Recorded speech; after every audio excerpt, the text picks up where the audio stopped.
السلام عليكم ورحمة الله وبركاته. الحمد لله رب العالمين، نحمده ونستعينه ونستغفره ونعوذ بالله من شرور أنفسنا وسيئات أعمالنا، من يهده الله فلا مضل له ومن يضلل فلا هادي له، واشهد ان لا اله الا الله وحده لا شريك له، واشهد ان محمدا عبده ورسوله. يا ايها الذين امنوا اتقوا الله حق تقاته ولا تموتن الا وانتم مسلمون. يا ايها الناس اتقوا ربكم الذي خلقكم من نفس واحده وخلق منها زوجها وبث منهما رجالا كثيرا ونساء، واتقوا الله الذي تساءلون به والارحام ان الله كان عليكم رقيبا. يا ايها الذين امنوا اتقوا الله وقولوا قولا سديدا يصلح لكم اعمالكم ويغفر لكم ذنوبكم، ومن يطع الله ورسوله فقد فاز فوزا عظيما. فان خير الحديث كتاب الله، وخير الهدي هدي محمد صلى الله عليه وسلم، وشر الأمور محدثاتها وكل محدثة بدعة وكل بدعة ضلالة وكل ضلالة في النار. வார்த்தைகளில் சிறந்தது அல்லாஹ்வுடைய வார்த்தை என்றும், வழிகாட்டுதலில் சிறந்தது நபிகள் நாயகம் ஸல்லல்லாஹு அலைஹி வஸல்லம் அவருடைய வழிகாட்டுதல் என்றும், காரியங்களில் மிக மிக கெட்டது மார்க்கங்களில் பித்அத்துகளை உண்டாக்குவது, ஒவ்வொரு பித்அத்தான காரியங்களும் வழிகேடுகள் அனைத்தும் உங்களை நரகில் கொண்டு போய் சேர்க்கும் என்று ரசூலுல்லாஹி ஸல்லல்லாஹு அலைஹி வஸல்லம் அவர்கள் தங்களுடைய ஒவ்வொரு சொற்பொழிவின் துவக்கத்திலும் இந்த மனித சமூகத்திற்கு நினைவுபடுத்தியதை இந்த நல்ல சந்தர்ப்பத்தில் அல்லாஹ்வினுடைய ஆலயத்தில் ஒன்று கூடியிருக்கின்ற உங்களது சிந்தனையிலும் ஆரம்பமாக அந்த நபிமொழியை நினைவுபடுத்தி என்னுடைய உரையினை துவங்குகிறேன். அல்லாஹ்வினுடைய மாபெரும் கிருபையினால் புனிதமிக்க இந்த ரமலானுடைய மாதத்தில்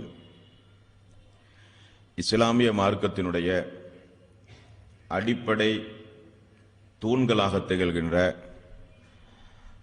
தௌஹீதை குறித்து அறிந்து கொள்வதற்காகவும் அதன் அடிப்படையில் நம்முடைய வாழ்வை அமைத்துக் கொள்வதற்காக வேண்டியும் இந்த நல்ல நேரத்தை நமக்காக வேண்டி அல்லாஹ் ஒதுக்கி தந்தமைக்கு அந்த அல்லாஹ்வுக்கு முதலில் நாம் நன்றி கடன் செலுத்த கடமைப்பட்டிருக்கிறோம். அன்பார்ந்த சகோதரர்களே, நாம் வாழுகிற இந்த தமிழகத்தில் நிறைய அமைப்புகள் வழிகாட்டி நெறிமுறைகளை உள்ளடக்கி நிறைய அமைப்புகள் இந்த தமிழகத்திலே உண்டு.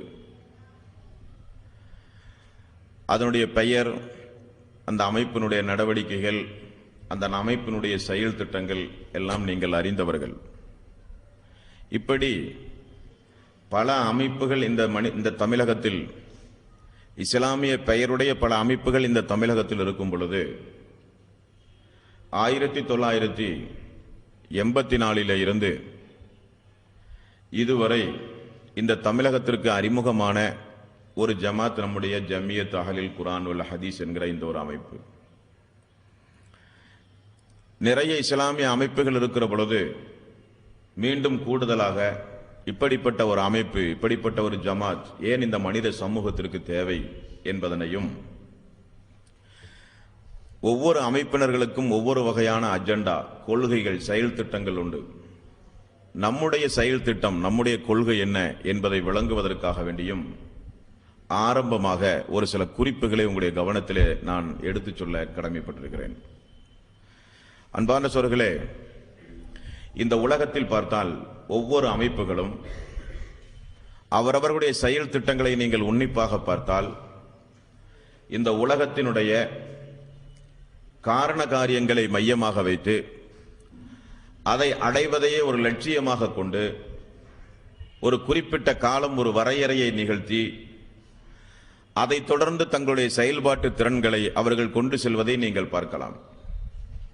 அது இடஒதுக்கீடாக இருந்தாலும் சரி, பாபர் மசூதி கட்டப்படுகிற பிரச்சனைகளானாலும் சரி, அல்லது இந்த மனித சமூகத்தை ஒற்றுமைப்படுத்துகிற ஒற்றுமை என்கிற கோஷமானாலும் சரி, அல்லது எந்த ஒரு கருத்தை முன்வைத்து இந்த மனித சமூகத்தில் அமைப்புகள் உருவாகிறதோ அந்த அமைப்பினுடைய நடவடிக்கைகளுக்கும் நமக்கும் இருக்கிற வித்தியாசம் என்னவென்றால், நம்முடைய ஜமாத் ஆரம்பத்தினுடைய அடிப்படையான நோக்கம் தௌஹீத் என்கிற ஏகத்துவம் என்று சொல்லப்படுகின்ற இஸ்லாத்தின் தலையாய கடமையாக திகழ்கின்ற லா இலாஹ இல்லல்லாஹ் என்கிற களிமாவை அதனுடைய உயிரோட்டத்தோடு மக்களுக்கு புரிய வைக்க வேண்டும். இணை வைத்தலில் இருந்து மக்களை பாதுகாக்க வேண்டும். அல்லாஹ்வினுடைய இந்த பூமியில் நாம் இணை வைக்க 1% கூட யாரையும் நாம் அனுமதிக்காமல் இணை வைத்தலுக்கு எதிரான மிகப்பெரிய ஒரு போராட்டத்தை நிகழ்த்த வேண்டும் என்பதற்காக வேண்டி துவங்கப்பட்ட ஜமாத் தான் நம்முடைய ஜம்மியத் அஹ்லுல் குர்ஆன் வல் ஹதீஸ் என்கிற இந்த அமைப்பு. இந்த உலகத்தில் எத்தனையோ பிரச்சனைகள் இருக்கிற பொழுது ஏன் இந்த ஒரு கொள்கையை மட்டும் திரும்ப திரும்ப இந்த 10 ஆண்டு காலத்திற்கும் அதிகமாக இனியும் வரக்கூடிய காலங்களில் ஏன் இந்த கொள்கையை திரும்ப திரும்ப இந்த மக்கள் மன்றத்தில் தௌஹீதை பற்றியும் இணை வைத்தலை பற்றியும் பித்அத்துகளை பற்றியும் இஸ்லாத்தினுடைய தூய்மை தன்மையை பற்றியும் ஏன் திரும்ப திரும்ப நாம் சொல்லுகிறோம்? அதனுடைய அவசியம் என்ன என்றால், அதற்கு நிறைய அவசியங்கள் உண்டு. அதில் முதலாவது, தௌஹீத் என்கிற இந்த திருக்களிமா இஸ்லாமிய மார்க்கத்தினுடைய மிகப்பெரிய ஒரு முக்கிய அம்சம் என்பதை நீங்கள் வழங்குவதற்கு சட்டென புரிகின்ற ஒரு உதாரணத்தை நான் சொல்கிறேன். இஸ்லாத்தினுடைய 50 கடமைகளில் தலையாயது ரசூலுல்லாஹி ஸல்லல்லாஹு அலைஹி வஸல்லம் அவர்கள் என்ன சொன்னார்கள்? நோன்பு, ஜகாத், ஹஜ், இப்படிப்பட்ட வணக்க வழிபாடுகளில், தொழுகை, இப்படிப்பட்ட வணக்க வழிபாடுகளில் தலையாயது களிமா லா இலாஹ இல்லல்லாஹ், வணக்கத்திற்குரியவன் அல்லாஹ்வை தவிர யாரும் இல்லை. 50 கடமைகளில் முதன்மையானது தௌஹீத். இனி ஈமானுடைய காரியம் 6. இந்த ஈமானுடைய காரியத்திலும் முதன்மையானதாக ரசூலுல்லாஹி ஸல்லல்லாஹு அலைஹி வஸல்லம் அவர்கள் சொன்னது அல்லாஹ்வை நம்புவது. உண்டுமா இல்லையா? அப்ப ஈமானுடைய காரியத்திலும் முதன்மையானது, இஸ்லாத்தினுடைய 50 கடமைகளிலும் முதன்மையானது தௌஹீத், ஏகத்துவம், வணக்கத்திற்குரியவன் அல்லாஹ் ஒருவனை தவிர யாரும் இல்லை என்பதை படித்து உணர்ந்து அதன்படி நம்முடைய வாழ்வை நாம் அமைப்பது. இது முதலாவது காரியம். இரண்டாவது, நபிகள் நாயகம் ஸல்லல்லாஹு அலைஹி வஸல்லம் அவர்கள் கூறிய இந்த தௌஹீத் வெறுமனே அல்லாஹ் ஒருவன் இருக்கிறான் என்று நம்பினால் மட்டும் போதுமா? தூதர் இருக்கிறார், வானவர்கள் இருக்கிறார்கள், ஜின்கள் உண்டு, வேதம் உண்டு, விதி உண்டு, நரகம் உண்டு, சொர்க்கம் உண்டு, நம்பிக்கை சம்பந்தப்பட்டது. அதையெல்லாம் நம்பி இருக்கிறது என்று உறுதியாக நாம் விளங்கி அதன்படி நம்முடைய இபாதத்துகளை நாம் முன்னுக்கு கொண்டு செல்ல வேண்டும். ஆனால் அல்லாஹுவை பொறுத்தவரையில் அல்லாஹுவை நம்புவது என்றால் வணக்கத்திற்குரியவன் அல்லாஹ் ஒருவனை தவிர யாரும் இல்லை என்று நாம் வாயளவில் மட்டும் சொல்லிவிட்டால் போதுமா என்றால் இஸ்லாம் போதாது என்கிறது. வணக்கத்திற்குரியவன் அல்லாஹ் ஒருவனை தவிர யாரும் இல்லை என்பதை படிக்க வேண்டும். அல்லாஹ் என்பவன் யார், அவனுடைய வல்லமை என்ன, அவனுக்கும் நமக்கும் இருக்கிற தொடர்புகள் என்ன, அவன் நம்மிடத்திலே எதை எதிர்பார்க்கிறான் என்பதை படித்து விளங்கி இபாதத்தை செய்தால் மட்டும்தான் இந்த தௌஹீத் ஒரு உயிரோட்டம் உள்ள ஒரு தௌஹீதாக அமையும். அன்பான சகோதரர்களே, இப்ப நாமெல்லாம் பெரும்பான்மையான இஸ்லாமிய சமூக மக்கள் அல்லாஹுவை எப்படி நம்பி இருக்கிறார்கள்? சிறு பிராயத்திலிருந்தே பெற்றோர்கள் நமக்கொண்டு ரப்புண்டு, இந்த உலகத்தில் ஒவ்வொரு மதத்தவர்களுக்கும் ஒவ்வொரு கடவுள்கள் இருப்பதை போல நமக்கும் ஒரு ரப்புண்டு, அவன்தான் அல்லாஹ் என்று சிறு பிராயத்திலிருந்தே நமக்கு சொல்லித் தந்த காரணத்தினால் நம்முடைய உள்ளத்தில் அந்த வளர்ப்பு முறையிலேயே பதிவாகி இருக்கிறது அல்லாஹ் என்பவனை குறித்து. அது அல்லாமல் அல்லாஹுவை குறித்து படித்து அல்லாஹுவை குறித்து விளங்கி அவனுடைய அத்தாட்சிகளை பார்த்து உணர்ந்து அவனுடைய வல்லமையை பயந்து அவனுக்கும் நமக்கும் இருக்கிற தொடர்புகளை புரிந்து விளங்கி அல்லாஹுவை நாம் ஏற்றுக்கொண்டிருக்கிறோமா என்றால் இல்லை. அப்படி ஏற்றுக்கொள்ளாத காரணத்தினால்தான் அல்லாஹுவை குறித்துள்ள ஒரு பயம் இந்த மனித சமூகத்திலே இல்லாமல் போய்விட்டது. இது முதலாவது காரியம். அடுத்தது, தொழுகை, நோன்பே, ஜக்காத், ஹஜ் போன்ற இந்த வணக்க வழிபாடுகளுக்கும் இந்த தௌஹீதுக்கும் இருக்கிற வித்தியாசம் என்ன தெரியுமா? தௌஹீத் இல்லாவிட்டால் மனித வாழ்வே நாசமாகி போய்விடும். ஒரு குடும்பத்தில் கணவனும் மனைவியும் வாழ்கிறார்கள். அங்கே கணவனுக்கோ மனைவிக்கோ தௌஹீத் இல்லை என்றால், ஏகத்துவம் இல்லை என்றால், அவர்களுக்கு மத்தியிலே திருமண உறவு ரத்தாகிவிடும். பெண் தொழவில்லை, கணவன் தொழவில்லை, நோன்பு வைக்கவில்லை, யாராவது ஒரு ஆள் ஹஜ்ஜுக்கு செல்லவில்லை, ஜக்காத்து கொடுக்கவில்லை, திருமண உறவு முறையுமா என்றால் முடியாது. வணக்கத்திற்கு தகுதியானவன் அல்லாஹ் ஒருவனை தவிர யாருமில்லை என்கிற இந்த தௌஹீதை குடும்ப வாழ்க்கையில் கணவனோ மனைவியோ தவற விட்டுவிட்டால் திருமண உறவு ரத்தாகின்ற ஒரு அபரிவிதமான முடிவுக்கு போகிற ஆற்றல் படைத்தது இந்த தௌஹீத். இந்த தௌஹீத் ஒரு குடும்பத்தில் இல்லாவிட்டால், தௌஹீத் அடிப்படையில் தந்தை வளர்ந்து மரணிக்கிறார், மக்கள் அந்த தௌஹீதை ஏற்றுக்கொள்ளவில்லை என்றால் சொத்தில் கூட பங்கு கிடையாது. நபிகள் நாயகம் ஸல்லல்லாஹு அலைஹி வஸல்லம் அவர்கள் கூறினார்கள், இஸ்லாமியர்களுடைய சொத்தில் இறை நிராகரிப்பாளர்களுக்கு பங்கில்லை. அப்ப சொத்தில் கூட பங்கில்லாத அளவுக்கு மிகப்பெரிய ஒரு சக்தி வாய்ந்தது இந்த தௌஹீத், எல்லா மனிதர்களாலும் கடைபிடிக்க வேண்டியது. மூன்றாவது, அல்லாஹு தஆலா இந்த மனித சமூகத்திற்கு உத்தரவு பிறப்பிக்கிறான். எப்படி? நாம் வாழ்ந்து கொண்டிருக்கிற பகுதிகளில் விபச்சாரம், மது, சூது, இன்ன பிற எல்லா தீமைகளும் நாம் வாழ்ந்து கொண்டிருக்கிற பகுதிகளில் இருக்கிறது என்றால், நன்மையை ஏவி தீமையை தடுக்கிற முயற்சிகளை நாம் மேற்கொள்ள வேண்டும். அதே நேரத்தில் தௌஹீதை நீங்கள் பின்பற்றக்கூடாது, ஏக இறைவனை நீங்கள் வணங்கக்கூடாது என்று ஒரு நாடோ ஒரு மாநிலமோ ஒரு அவசர சட்டம் பிறப்பித்தது என்று வைத்துக் கொள்ளுங்களேன். அப்பொழுது அல்லாஹ் நமக்கு தருகிற ஒரு கட்டளை, நீங்கள் ஹிஜ்ரத்து செய்தாவது இந்த தௌஹீதை பாதுகாக்க வேண்டும். அப்போ ஒரு கொள்கைக்காக, ஒரு தௌஹீதுக்காக, தௌஹீதை நிலைநாட்டுவதற்காக ஹிஜ்ரத்து கூட தேவைப்பட்டால் செய்ய வேண்டும் என்று சொல்லுகிற அளவுக்கு முக்கியத்துவம் வாய்ந்தது இந்த தௌஹீத். நபிகள் நாயகம் ஸல்லல்லாஹு அலைஹி வஸல்லம் அவர்களுடைய வாழ்க்கை வரலாற்றை, குர்ஆனுடைய ஆயத்துக்களை எடுத்து நீங்கள் பார்த்தால், இந்த தௌஹீதுக்காக வேண்டி நபிமார்களுடைய ரத்தங்கள் இந்த பூமியிலே ஓட்டப்பட்டிருக்கிறது. இந்த தௌஹீதுக்காக வேண்டி ஏராளம் ஏராளம் லட்சோப லட்ச மக்களுடைய உயிர்கள் பறிக்கப்பட்டிருக்கிறது. இந்த தௌஹீத் ஒரு மனிதனுடைய வாழ்வில் இல்லை என்றால், இந்த தௌஹீதை ஒரு மனிதன் விளங்கவில்லை என்றால், தௌஹீத் ஒரு மனிதனுடைய உள்ளத்தில் ஆழமாக இடம் பிடிக்கவில்லை என்றால், அடுத்தது ஏற்பட போகிற விபரீதம் என்ன? நாம் செய்கிற எந்த நற்கர்மங்களுக்கும் கூலி கிடைக்காது. நாம் செய்கிற எந்த நற்கர்மங்களுக்கும் கூலியே கிடைக்காது. அல்லாஹுவை விளங்கி, அவனை புரிந்து, அவனுடைய நன்மைகளை எதிர்பார்த்து, நாம் அவனை பார்க்காவிட்டாலும் அவன் நம்மை பார்க்கிறான் என்பதை புரிந்து உணர்ந்து, ஏகத்துவத்தை பின்பற்றி, இணை வைக்காத ஏகத்துவத்தை பின்பற்றி நம்முடைய வாழ்வில் நாம் இருந்தால் மட்டும்தான் நம்முடைய அமல்கள் ஏற்றுக்கொள்ளப்படும். உதாரணத்திற்கு, கிறிஸ்தவர்கள் இருக்கிறார்கள், யூதர்கள் இருக்கிறார்கள். இந்த உலகத்தில் எவ்வளவு நற்கர்மங்களை செய்கிறார்கள். கல்வி கூடங்கள், மருத்துவமனைகள், முதியோர் இல்லங்கள், குழந்தை காப்பகங்கள், எவ்வளவு முடியுமோ அவ்வளவு நன்மைகளை செய்கிறார்கள். இந்த நன்மைகளை செய்கிற காரணத்தினால் அவர்களுக்கு கூலி உண்டுமா? மறுமையில் அவர்கள் சொர்க்கம் செல்லுவார்களா என்றால் முடியாது. என்ன காரணம்? அவர்களிடத்தில் இந்த தௌஹீத் இல்லை, ஏகத்துவம் இல்லை.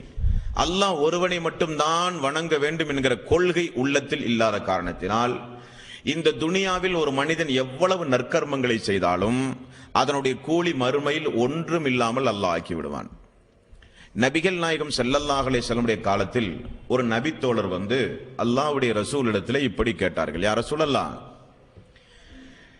இஸ்லாத்தை ஏற்றுக்கொள்ளாமல் எவ்வளவோ நற்கர்மங்களை மனிதர்கள் செய்கிறார்களே, அவர்களுக்கு அல்லாஹ் மறுமையில் கூலி கொடுக்க மாட்டானா யா ரசூலல்லாஹ்? அல்லாஹ் நீதிமான் இல்லவா யா ரசூலல்லாஹ்? ரசூலுல்லாஹி ஸல்லல்லாஹு அலைஹி வஸல்லம், அல்லாஹ் நீதிமான், அல்லாஹ் நிச்சயம் அவர்களுக்கு கூலி கொடுப்பான். காரணம், அவருடைய நற்கர்மங்களுக்காக வேண்டி. கூலி எங்கு கொடுக்கப்படும்? கூலி உலகத்திலேயே கொடுக்கப்படும். பதவியாக, பொருளாதாரமாக, அந்தஸ்தான வாழ்வாக இந்த துனியாவில் அவர்களுக்கு கூலி கொடுக்கப்படும். மறுமையில் அவர்களுக்கு சொர்க்கம் பாழாக்கப்படும். ரசூலுல்லாஹி ஸல்லல்லாஹு அலைஹி வஸல்லம் அவர்கள் சொன்னார், மறுமையில் அவர்கள் நஷ்டமடைந்து விடுவார்கள், துனியாவில் அவர்களுக்கு கூலி கொடுக்கப்படும். அதைத்தான் இன்றைக்கு சாதாரணமாக பார்க்கிறோம். உலகத்துடைய ஆட்சி அதிகாரம் எல்லாம் இன்றைக்கு அவருடைய கையில், வசதி வாய்ப்பு இன்றைக்கு அவருடைய கையில், நாட்டினுடைய வளம் அவருடைய கையில், உலக நாடுகளுக்கெல்லாம் கடன் கொடுக்கக்கூடிய அளவுக்கு பெரிய பொருளாதாரமே கையில் வைத்திருக்கிற அளவுக்கு அல்லாஹ் ரப்பல் ஆலமீன் கொடுத்திருக்கிறான். காரணம், அவர்களுக்கு மறுமையில் ஒன்றும் இல்லை, காரணம் தௌஹீத் இல்லை. அடுத்தது இந்த தௌஹீதுடைய ஒரு மகத்துவம். இந்த தௌஹீதை தன்னுடைய வாழ்வில் ஏற்றுக்கொள்ளாமல் ஒரு மனிதன் மரணித்தால் அவனுக்கு சொர்க்கமே செல்ல முடியாது. சொர்க்கம் ஹராமாக்கப்படும், நிரந்தரமான நரகம். அந்த நிரந்தர நரகத்தை குறித்து அல்லாஹ் பயன்படுத்துகிற வாசகம் 3-4 வாசகத்தை அல்லாஹ் பயன்படுத்துகிறான். என்றென்றும் இருப்பார்கள், நிரந்தரமாக இருப்பார்கள், நரகத்தினுடைய அடித்தளத்தில் இருப்பார்கள். அல்லாஹ் அவர்களை பார்க்க மாட்டான், பேச மாட்டான், தூய்மைப்படுத்த மாட்டான். அல்லாஹ் அவர்களை முற்றிலும் மறந்து விட்டான். அல்லாஹ்வுடைய கோபத்திற்கு ஆளானவர்கள், அல்லாஹ்வுடைய சாபத்திற்கு ஆளானவர்கள், இப்படி தொடர்ந்து அல்லாஹ் ரப்புல் ஆலமீனுடைய கோபத்திற்குரியவர்களாக அவர்கள் மாறிவிடுவார்கள். சொர்க்கம் அவர்களுக்கு இழக்க வேண்டிய சூழ்நிலை ஏற்படும். இது தௌஹீதுடைய பிரதானமான முக்கியமான ஒரு அம்சம். அன்பார்ந்த சகோதரர்களே, இந்த ஏகத்துவத்தை குறித்து நாம் படிக்க வேண்டுமானால் மனித சமூகத்தை அல்லாஹ் படைத்தானே, அங்கிருந்து இந்த தௌஹீதை நாம் படிக்க வேண்டும். எல்லா வரலாற்று ஆசிரியர்களும் இமாம்களும் தௌஹீதனுடைய புத்தகம் எழுதும் பொழுது, தௌஹீதுடைய மகத்துவத்தை இந்த மனித சமூகத்திற்கு சொல்லும் பொழுது, யதார்த்தத்தை மனிதர்களுக்கு இந்த இமாம்கள், சங்கைக்குரிய வரலாற்று ஆசிரியர்கள், ஹதீஸ்களை மார்க்க அறிஞர்கள் விளக்கும் பொழுது, தௌஹீதை எங்கிருந்து படிக்க ஆரம்பிக்கிறார்கள் என்றால், அல்லாஹ் இந்த மனித சமூகத்தை படைக்க ஆரம்பிக்கிறானே, ஆதம் அலைஹிஸ்ஸலாத்து வஸ்ஸலாம் அவர்களை அல்லாஹ் படைத்து அவருடைய முதுகுத்தண்டிலிருந்து நம்ம எல்லாம் அல்லாஹ் படைப்பதற்கு முன்னால் அல்லாஹ் நம்மிடத்தில் ஒரு சில வாக்குறுதி வாங்கிய சம்பவத்திலிருந்து இந்த தௌஹீதினுடைய பாடம் ஆரம்பமாகிறது. இந்த உலகத்தில் இன்றைக்கு இந்துக்கள் உண்டு, கிறிஸ்தவர்கள் உண்டு, புத்தர்கள் உண்டு, யூதர்கள் உண்டு, எல்லா மதவாதிகளும் இன்றைக்கு இந்த உலகத்தில் உண்டு. 600 கோடி மக்கள், 650 கோடி மக்கள் வாழ்கிற இந்த உலகத்தில் மதவாதிகள், மதத்தை பின்பற்றாத மக்கள், இறைவனுக்கு இணை கற்பிக்கிற மக்கள், நாத்திகவாதியான மக்கள், நிறைய மக்கள் உண்டு. இந்த மக்களுடைய வரிசையில் இப்படி பலதரப்பட்ட மார்க்கங்களையும் மதங்களையும் பின்பற்றுகிற இந்த மக்களுக்கு இறைவன் சொல்லுகிற ஒரு முக்கியமான ஒரு விவரம் என்னவென்றால், 7வது அத்தியாயத்தின் 172வது வசனம். இந்த வசனத்தில் அல்லாஹ் சொல்லுகிறான், நான் உங்களை எல்லாம் இந்த துனியாவில் தாய் தந்தையினுடைய வயிற்றிலே இருந்து வெளியே கொண்டு வருவதற்கு முன்னதாக உங்களிடமிருந்து நான் ஒரு வாக்குறுதி வாங்கியிருக்கிறேன். அல்லாஹ் நினைவுபடுத்துகிறான். என்ன வாக்குறுதியாம்? நான் தான் உங்களுடைய ரப், என்னை தவிர நீங்கள் யாரையும் வணங்கக்கூடாது.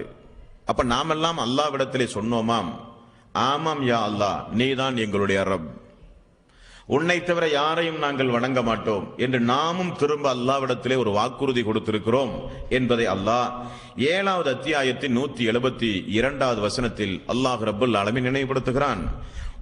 வஇத அகத ரப்புக மின் பனி ஆதம மின் லுஹூரிஹிம் ذُرِّيَّتَهُمْ وَأَشْهَدَهُمْ عَلَى أَنفُسِهِمْ أَلَسْتُ بِرَبِّكُمْ. அல்லாஹ் உங்களை படைத்து உங்களை எழுப்பி உங்களிடம் அல்லாஹ் கேட்டான், அலஸ்து பிரப்பிக்கும், நான் உங்களுடைய ரப்பல்லவா என்று கேட்டான். காலு பலா, ஆம் யா அல்லாஹ், நீதான் எங்களுடைய ரப் என்று நாமும் சொன்னோம். ஷஹித்னா, அதற்கு நாங்கள் சாட்சியாக இருக்கிறோம் யா அல்லாஹ் என்று சொன்னோம். அன் தக்கூலு யௌமுல் கியாமத்தி இன்னா குன்னா அன் ஹாதா ஆஃபிலீன். ஏன் இந்த வாக்கு உங்களிடம் நான் வாங்குகிறேன் என்றால், உலகத்தை அழித்து திரும்ப உங்களை உயிர் கொடுத்து நான் எழுப்பும் பொழுது எனக்கு தௌஹீத் என்றால் என்னவென்று தெரியாது, உன்னை எப்படி வணங்குவது என்று தெரியாது, நீதான் எங்களுடைய ரப் என்று தெரியாது என்று நீங்கள் சொல்லாமல் இருக்க, அல்லாஹ் சொல்லுகிறான், என்று நீங்கள் சொல்லாமல் இருக்க, அல்லது எங்களுடைய முன்னோர்கள் மூதாத்தியர்கள் தான் எங்களுக்கு இதை காட்டி தந்தார்கள், எங்களுடைய வளர்ப்பு முறையே அப்படித்தான் இருந்தது என்று யார் மீதும் நீங்கள் பழி போடாமல் இருக்க, நான் தான் ரப் என்று அல்லாஹ் ரப்புல் ஆலமீன் நம்மிடம் ஒரு வாக்கு வாங்கினான். இந்த வாக்கு நாம் அல்லாஹ்விடத்திலே கொடுத்திருக்கிறோமா என்றால் கொடுத்திருக்கிறோம் என்று அல்லாஹ் சொல்லுகிறான். ஆனால் நமக்கு நினைவில்லை. அல்லாஹ் நினைவுபடுத்தியும் நமக்கு நினைவில்லை. அல்லாஹ்வுடைய தூதரின் மூலம் வஹியை இறக்கி இந்த உலக மக்களுக்கு கியாம நாள் வரை அல்லாஹ் நினைவுபடுத்துகிற ஆயத் இந்த ஆயத், இருந்தாலும் நமக்கு நினைவில்லை. இனி நமக்கு நினைவில்லை என்பதற்காக வேண்டி அப்படி ஒரு சம்பவம் நடக்கவில்லை என்று சொல்ல முடியுமா? முடியாது. காரணம், நிறைய உதாரணம் உண்டு. நாம் குழந்தை பருவத்தில் நம்முடைய தாயோடு வளர்ந்தவர்கள். நாம் ஒவ்வொருவரும் குழந்தை பருவத்தில் நாம் செய்த ஒவ்வொரு குறும்புத்தனத்தையும் நாம் வளர்ந்த பிறகு தாய் நம்மிடத்திலே சொல்லுவாள். நீ சிறு குழந்தையாக இருக்கும் பொழுது இப்படியெல்லாம் நீ நடந்தாயே, இப்படியெல்லாம் இருந்தாய், இவ்வளவு குறும்புத்தனம் இருந்தது என்று தாய் சொல்லுவாள். வளர்ந்து ஆளாகும் பொழுது நமக்கு அந்த சிறு பிள்ளையில் நடந்த குறும்புத்தனத்தை தாய் ஞாபகப்படுத்தினாலும் நமக்கு அது வருமா? வராது. வரவில்லை என்பதற்காக வேண்டி அப்படி வளரவே இல்லை என்று சொல்ல முடியுமா? அப்படித்தான் வளர்ந்திருக்கிறோம். அப்ப நமக்கு நினைவில்லை என்பதற்காக வேண்டி சம்பவம் இல்லை என்று சொல்ல முடியாது. சம்பவம் உண்மை, அது சத்தியம். அன்பார்ந்த சொற்களே, மிக முக்கியமாக நீங்கள் தெரிந்து கொள்ள வேண்டிய ஒரு விஷயம் உண்டு. இந்த உலகத்தில் ஆதம் அலைஹிஸ்ஸலாத்து வஸ்ஸலாம் அவர்களிலிருந்து இனி இந்த உலகம் அழிகிற வரை மக்கள் இந்த ஏகத்துவத்திற்கு எதிராக இணை வைத்து வணங்குகிறார்களே, இந்த இணை வைத்தல் எதில் அல்லாஹ்வுக்கு இவர்கள் இணை வைக்கிறார்கள் என்று உன்னிப்பாக நீங்கள் யோசித்து பாருங்கள். அல்லாஹ்வுக்கு இந்த மக்கள் எதில் இணை வைக்கிறார்கள்? ஒரு கடவுளுக்கு, ஒரு பகவானுக்கு, அல்லது அவர்கள் எப்படி வைத்துக் கொண்டாலும் சரி, அவர்கள் வணங்குகிற ஒரு சக்திக்கு அல்லது அல்லாஹ்வுக்கு இந்த மனித சமூகத்தில் மக்கள் எதில் இணை வைக்கிறார்கள் என்றால், அல்லாஹ்வுடைய படைக்கும் தன்மையில் இந்த உலகத்தில் யாருமே அல்லாஹ்வுக்கு இணை வைத்தது கிடையாது. அல்லாஹ்வுடைய படைக்கும் தன்மையில் வானத்தை படைத்தது அல்லாஹ், பூமியை படைத்தது அல்லாஹ், சூரியனை படைத்தது அல்லாஹ், சந்திரனை படைத்தது அல்லாஹ், எவ்வளவோ அல்லாஹ்வுடைய படைப்பு. நம்மை படைத்தது அல்லாஹ், மரணிக்க செய்வது அல்லாஹ், உயிர் பெற்று எழுப்புவது அல்லாஹ். இப்படி அல்லாஹ்வுடைய படைக்கும் தன்மையில் எந்த சமூகமாக இருந்தாலும் சரி, நூஹ் நபியிலிருந்து உலகம் அழிகிற வரை இன்றைக்கு வாழ்ந்து கொண்டிருக்கிற மக்களையும் எடுத்துக்கொள்ளுங்கள். அது இந்துவானாலும், கிறிஸ்தவர்களானாலும், யூதர்களானாலும், பௌத்தர்களானாலும், புத்தர்கள் யாராக இருந்தாலும், சீக்கியர்களானாலும், அவர்களுடைய தெய்வங்களை எல்லாம் அவர்கள் என்ன நினைத்து வணங்குகிறார்கள்? நமக்கு பரலோக ராஜ்யத்தில் பூர்ண ஜென்ம பூமியில் நரகத்திலிருந்து பாதுகாப்பு, சொர்க்கம் கிடைக்க நீ அவர்கள் வணங்குகிற அந்த தெய்வங்களை எல்லாம் அவர்கள் எப்படி நம்புகிறார்கள்? வானத்தை இதுதான் படைத்தது, பூமியை இதுதான் படைத்தது என்றா நம்புகிறார்கள்? அல்ல. ஈசா நபியை கிறிஸ்தவர்கள் நம்புகிறார்கள். எப்படி? ஈசா நபி தான் இந்த துனியாவையே படைத்தார் என்றா நம்புகிறார்கள்? அல்ல. நூஹ் அலைஹிஸ்ஸலாத்து வஸ்ஸலாமுடைய காலத்தில் 950 ஆண்டு காலம் மூச்சை தொலைத்தார் அந்த இறைத்தூதர். அவருடைய காலத்தில் வாழ்ந்த மக்கள் பல்வேறு வகையான தெய்வங்களை வணங்கியதாக 71வது அத்தியாயம் முழுக்க அல்லாஹ் சொல்லுகிறான். அந்த மக்கள் எல்லாம் எப்படி இந்த இணை கற்பித்தலின் உள்ளால் அவர்கள் வந்தார்கள்? இந்த மனித சமூகத்தில் இணை கற்பித்தல் எப்படி ஊடுருவுகிறது? அல்லாஹ்வுடைய படைக்கும் தன்மையில் யாரும் இணை வைக்கவில்லை, இணை வைக்க முடியாது. இணை வைத்தால் யாரும் ஏற்றுக்கொள்ள மாட்டார்கள். கல்லை வணங்குகிறார்கள், உயிரோடு உள்ள மனிதர்களை வணங்குகிறார்கள், ஏன் இறை தூதர்களையே வணங்குகிறார்கள். அவர்கள் எல்லாம் இந்த உலகத்தில் ஏதாவது ஒரு ஈயை, பறந்து செல்கிற ஒரு ஈயை கூட அவர்கள் படைத்தார்களா என்றால் முல்லை என்று எல்லோரும் ஒத்துக்கொள்கிறார்கள். அல்லாஹ்வுடைய படைக்கும் தன்மையில் யாரும் அல்லாஹ்வுக்கு இணை வைக்கவே கிடையாது. அது இஸ்லாமிய சமூகமானாலும் சரி, தர்காக்களை வழிபடுகிற, அவுலியாக்களை வழிபடுகிற, அவுலியாக்களின் மீது நம்பிக்கை வைத்திருக்கிற யாராக இருந்தாலும் சரி, அல்லாஹ்வுடைய படைப்பினங்களில், அல்லாஹ்வுடைய படைக்கும் தன்மையில் யாரும் அல்லாஹ்வுக்கு இணை வைக்கவில்லை. அல்லாஹ்வுக்கு எங்கு இணை வைத்திருக்கிறார்கள் தெரியுமா? அல்லாஹ்வுடைய பண்புகளில் அல்லாஹ்வுக்கு இணை வைத்திருக்கிறார்கள்.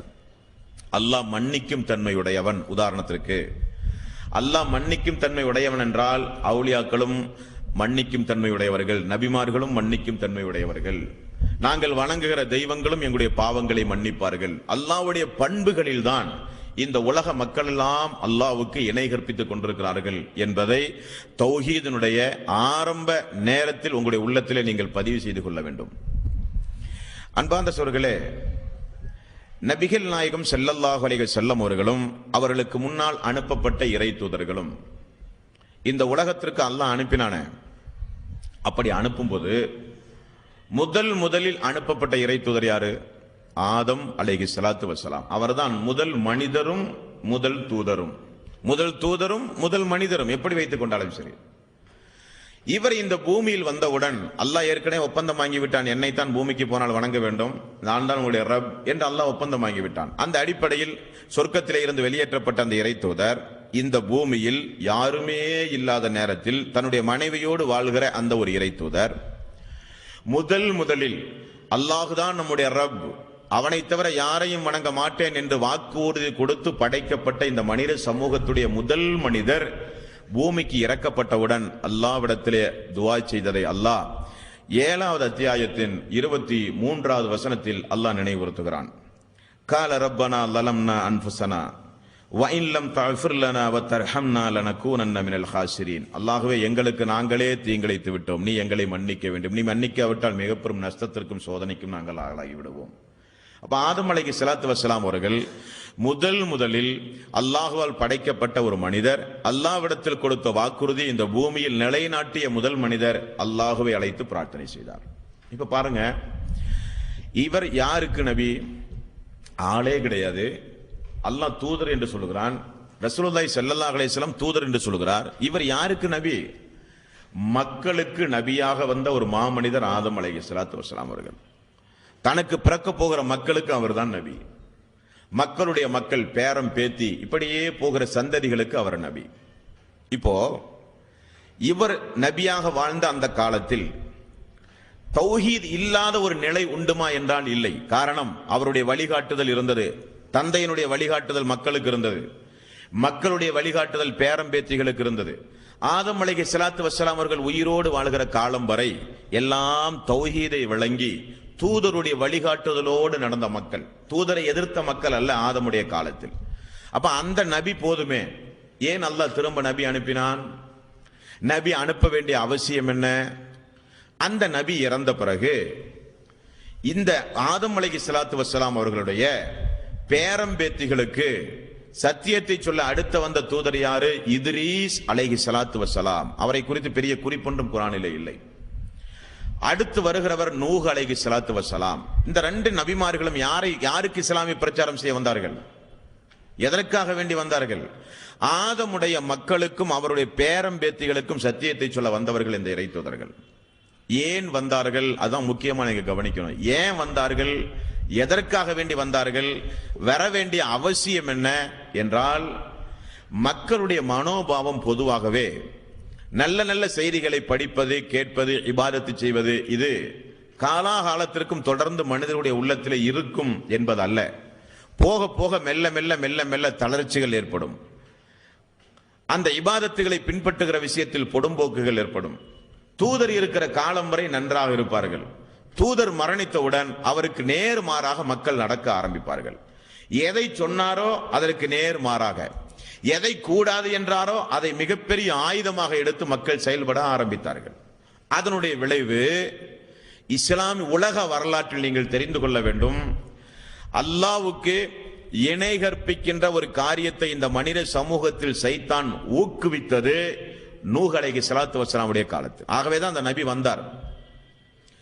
ஆதமுடைய மக்களுடைய வாழ்வில் கொலை சம்பவம் நடந்திருக்கிறது, உண்டுமா இல்லையா? கொலை சம்பவம் நடந்திருக்கிறது. இந்த கொலை சம்பவத்தை கண்டித்து அல்லாஹ் தூதரை அனுப்பினானா? இல்லை. எவ்வளவோ அநாகரிகமான காரியங்கள் நடந்திருக்கலாம். காரணம், அவ்வளவு அறிவில்லாத மக்கள். அந்த அநாகரிகத்தை கண்டித்து அல்லாஹ் தூதரை அனுப்பினானா? இல்லை. அல்லாஹ்வுடைய பூமியில் அல்லாஹ்வுக்கு இணை வைக்கக்கூடிய காரியம் எப்பொழுது தலை தூக்க ஆரம்பிக்கிறதோ அப்பொழுது அல்லாஹ் உடனே ஒரு தூதரை அனுப்புவான். அப்படி வந்தவர் நூஹ் அலைஹிஸ்ஸலாத்து வஸ்ஸலாம். நூஹ் அலைஹிஸ்ஸலாத்து வஸ்ஸலாமுடைய காலத்தில் மக்கள் இந்த யவூஸ், யகூஸ், நஸ்ர் போன்ற உருவங்களை வைத்து மக்கள் வழிபட ஆரம்பித்தார்கள். இவர்களை குறித்து ரசூலுல்லாஹி ஸல்லல்லாஹு அலைஹி வஸல்லம் அவர்கள் சொன்னார்கள், அந்த அடியார்கள் எல்லாம் நல்ல நல்ல அடியார்கள், அவர்கள் உலகத்தில் வாழ்ந்த நல்லவர்கள். சைத்தான் வந்து என்ன செய்தான்? நீங்கள் எல்லாம் மரணித்தால் இவர்களை நினைவு கூறுவது யாரு? ஆகவே நீங்கள் தொழுமிடத்தில் அவர்களுக்கு ஒரு உருவம் வைத்து மக்களுக்கு நினைவுபடுத்தலாமே இவர்கள் நல்லவர்கள் என்று சொல்லும் பொழுது அவர்களுக்கு நன்றாக தெரிந்தது. உருவம் வைத்தார்கள். உருவம் வைத்து வழிபாடு செய்ய ஆரம்பித்தார்கள். மீண்டும் சைத்தானுடைய உள்ளத்தில் மீண்டும் ஒரு எண்ணத்தை ஏற்படுத்தினான். அவர்களை நினைவு கூறுவது உங்களுடைய வழிபாட்டு தலங்களில் இருந்தால் இன்னும் நன்றாக இருக்குமே, அவர்களுக்கும் சேர்த்து நீங்கள் பிரார்த்தனை செய்யலாமே என்று சைத்தான் எண்ணத்தை ஏற்படுத்துகிறான். வெளியிலே வைத்து நினைவு கூர்ந்து கொண்டிருந்த மக்கள் அந்த உருவங்களை எல்லாம் வழிபாட்டு தலங்களுக்குள் கொண்டு வந்து வைக்க ஆரம்பித்தார்கள். பிரார்த்தனை செய்யும் பொழுது அவர்களுக்கும் சேர்த்து அந்த மக்கள் பிரார்த்தனை செய்ய ஆரம்பித்தார்கள். திரும்ப சைத்தான் வந்து என்ன செய்தான்? வருகிற தலைமுறைக்கெல்லாம் நினைவு கூறும் விதமாக அதை ஏன் ஒரு உருவமாக நீங்கள் வைக்கக்கூட? நீங்கள் இறந்து போய்விட்டால் ஒரு சித்திரம் இருந்து அந்த சித்திரம் அழிந்து போனால் மக்களுக்கு தெரியாதே, ஒரு உருவம் இருந்தால் தானே உங்களுடைய தலைமுறைக்கு இவர்கள் நல்லவர்கள் என்று, முன்னோர்கள் நல்லவர்களாக வாழ்ந்தார்கள் என்று உங்களுக்கு தெரியும். நீங்கள் அதற்கு ஒரு ஏற்பாடு ஏன் செய்யக்கூடாது என்றான். உருவங்களை வைக்க ஆரம்பித்தார்கள். இந்த மக்கள் மரணித்த பிறகு அந்த மக்களுக்கு பின்னால் வந்தவர்கள் என்ன செய்தார்கள்? ஓ, இவர்தான் கடவுளோ, இவர்தான் தெய்வமோ, இவரின் மூலம்தான் ரப்பை நெருங்க முடியுமோ என நினைத்து அல்லாஹுவை வணங்குவதை விட்டு மக்கள் அந்த உருவங்களை வணங்க ஆரம்பித்தார்கள். இது இந்த உலகத்தில் இணை வைத்தல் வந்த ஆரம்ப வரலாறு. ஆரம்பத்தில் இந்த உலகத்தில் சூரியனை வணங்குகிற மக்கள் வரல, நெருப்பை வணங்குகிற மக்கள் வரல, நபிமார்களை வணங்குகிற மக்கள் வரல. இன்னும் இந்த உலகத்தில் இன்றைக்கு எதையெல்லாம் வணங்குகிறார்களோ அதை வணங்குகிற மக்கள் ஆரம்பத்தில் வரல. ஆரம்பத்தில் இணை வைத்தல் எப்படி உருவாகிறது என்றால், நல்லவர்கள் இறந்து போய் அந்த நல்லவர்களை நினைவு கூற வேண்டும் என்கிற எண்ணத்தோடு இணை வைத்தல் இந்த மனித சமூகத்திலே முதலில் உருவாகிறது. இப்ப அல்லாஹு தாலா இந்த பூமியை ஒரு சுத்தம் செய்கிறான் பாருங்கள். நூஹ் நபி வந்தார், பிரச்சாரம் செய்தார். அவர் என்ன பிரச்சாரம் செய்தார் என்ற பிறகு நாம பார்ப்போம். பிரச்சாரம் செய்த ஒரு கட்டம் வரும் பொழுது அவரை அல்லாஹு தாலாவிடத்திலே பிரார்த்தனை செய்தால் மக்கள் எல்லாம் அழிக்கப்படுகிறார்கள்.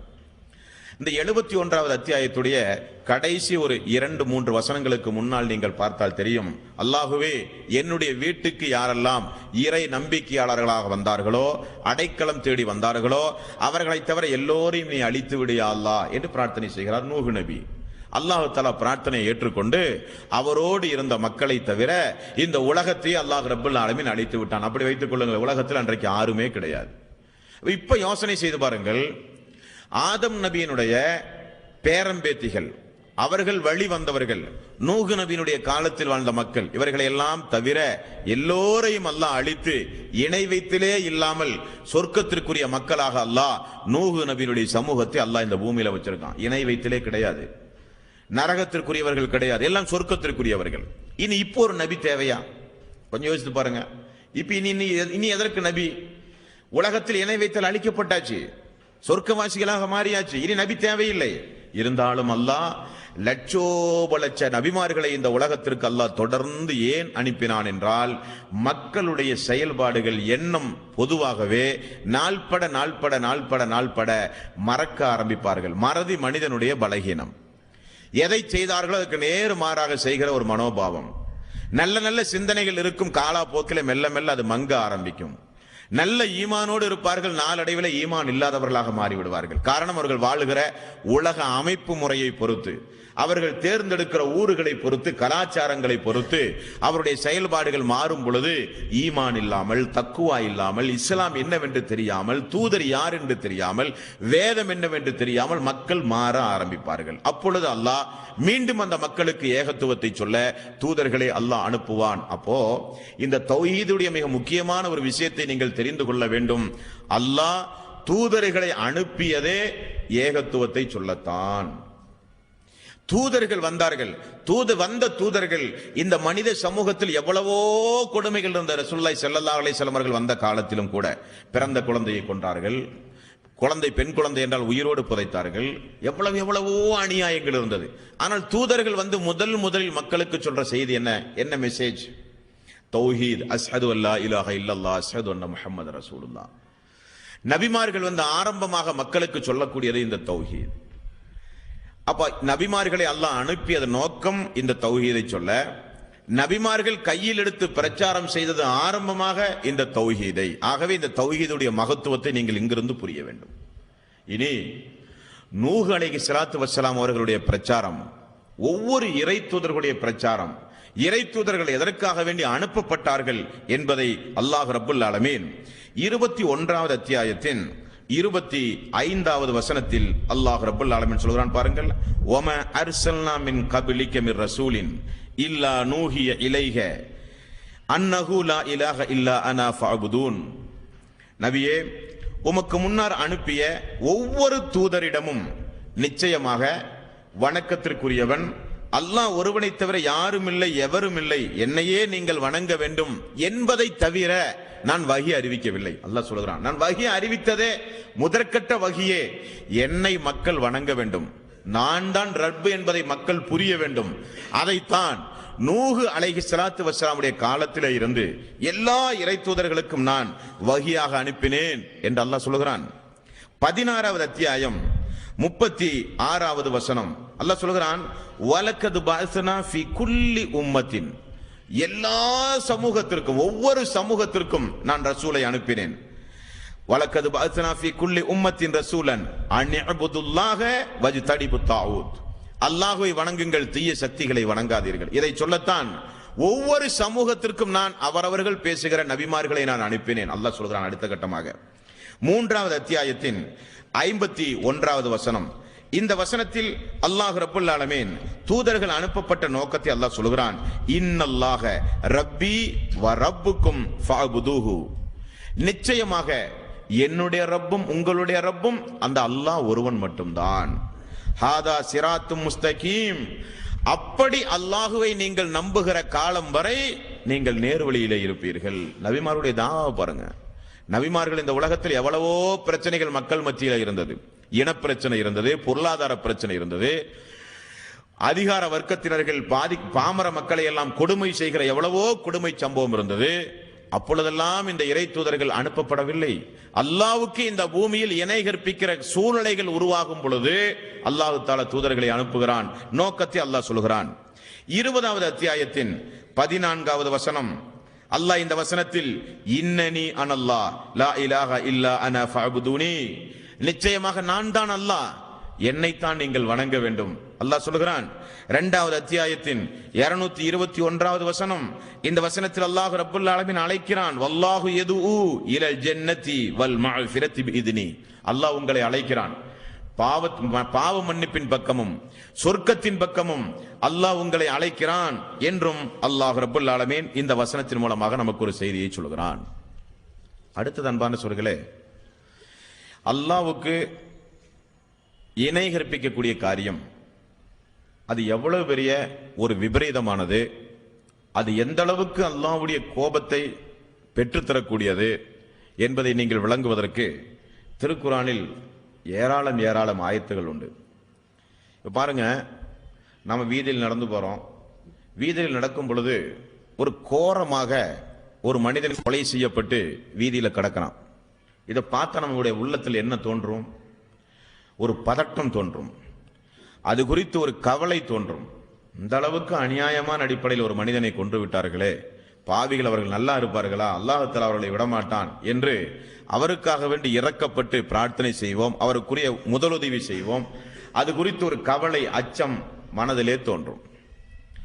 ஒரு மனிதன் அப்படி வெட்டுப்பட்டு கிடக்கிற அதற்கு அருகில் ஒரு மனிதன் ஒரு உருவச் சிலையை வைத்து வணங்குகிறான் என்றால் அதை பார்க்கும் பொழுது நம்முடைய பார்வை எப்படி இருக்கும்? கொஞ்சம் யோசிச்சு பாருங்க. இது அல்லாஹ்வுடைய பூமி, அல்லாஹ் தான் எல்லாத்தையுமே படைத்தான். அல்லாஹ்வுக்கு உருவங்களை வைத்து பக்கத்திலே ஒரு கோயில் இருக்கிறது, சர்ச் இருக்கிறது, அல்லது ஏதாவது ஒரு இணை வைக்கிற சம்பவம் நடக்கிறது, அல்லது உன் கண் முன்னால் ஒரு மனிதன் கையெடுத்து ஏதாவது ஒன்றை பார்த்து வணங்குகிறான். ஒரு மனிதன் வெட்டுப்பட்டு கீழே கிடக்கிறான். வெட்டுப்பட்டவனை பார்த்தவுடன் உங்களுடைய உள்ளத்தில் ஏதோ ஒரு வகையில் அவனுக்கு உபகாரம் செய்ய வேண்டும் என்று அந்த கோரச் சம்பவத்தை பார்த்து மனம் தாங்காமல் கண்ணீர் வடிக்கிறீர்கள். அதற்காக வேண்டி மிகப்பெரிய அளவில் ஏதாவது உதவி செய்ய வேண்டும் என்று எண்ணுகிறீர்கள். உள்ளத்தில் மிகப்பெரிய ஒரு பதட்டம் வருகிறது. ஆனால் அல்லாஹ்வுக்கு இணை வைக்கக்கூடிய சம்பவத்தை உங்களுடைய கண் முன்னே ஒரு மனிதன் செய்கிறான்.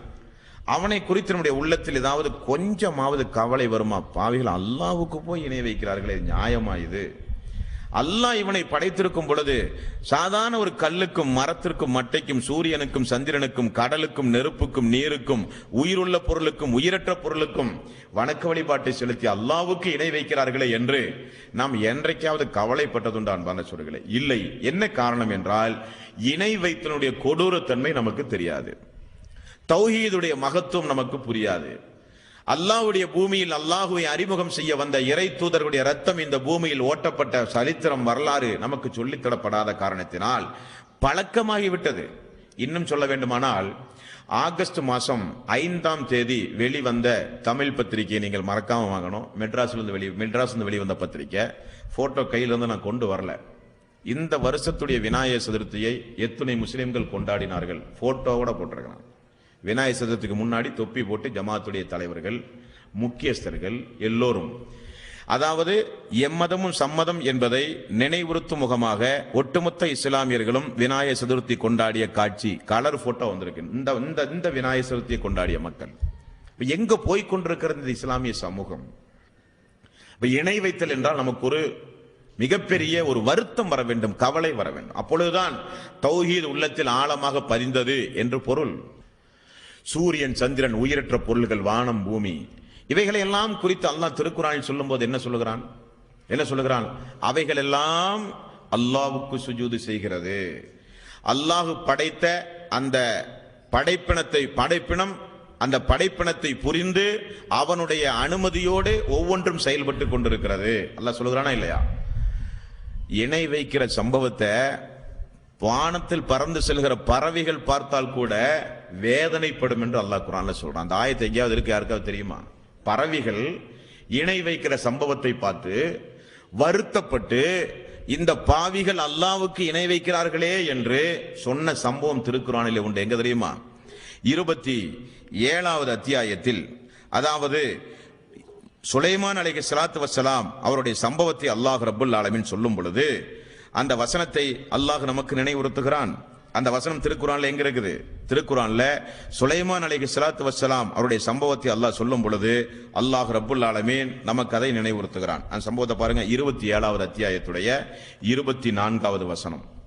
ஹூத் என்கிற ஒரு பறவை, இந்த பறவை வருவதற்கு சிறிது தாமதமாகி வந்த அந்த பறவையை எப்படியாகினும் தண்டிக்க வேண்டும் என்று சுலைமான் நபி எதிர்பார்த்து கொண்டிருந்தார். அல்லாஹு தஆலா சுலைமான் நபிக்கு பறவையோடு பேசுகிற ஆற்றல். நமக்கு இன்றைக்கு அல்லாஹு தஆலா அப்படிப்பட்ட ஒரு ஆற்றலை தந்து ஏதாவது பறவையை அழைத்து கேட்டால் அது சொல்லுகிற மிகப்பெரிய ஒரு செய்தி, எங்கு பார்த்தாலும் அல்லாஹ்வுக்கு இணை வைக்கிறார்களே இந்த பாவிகள் என்றுதான் சொல்லும்.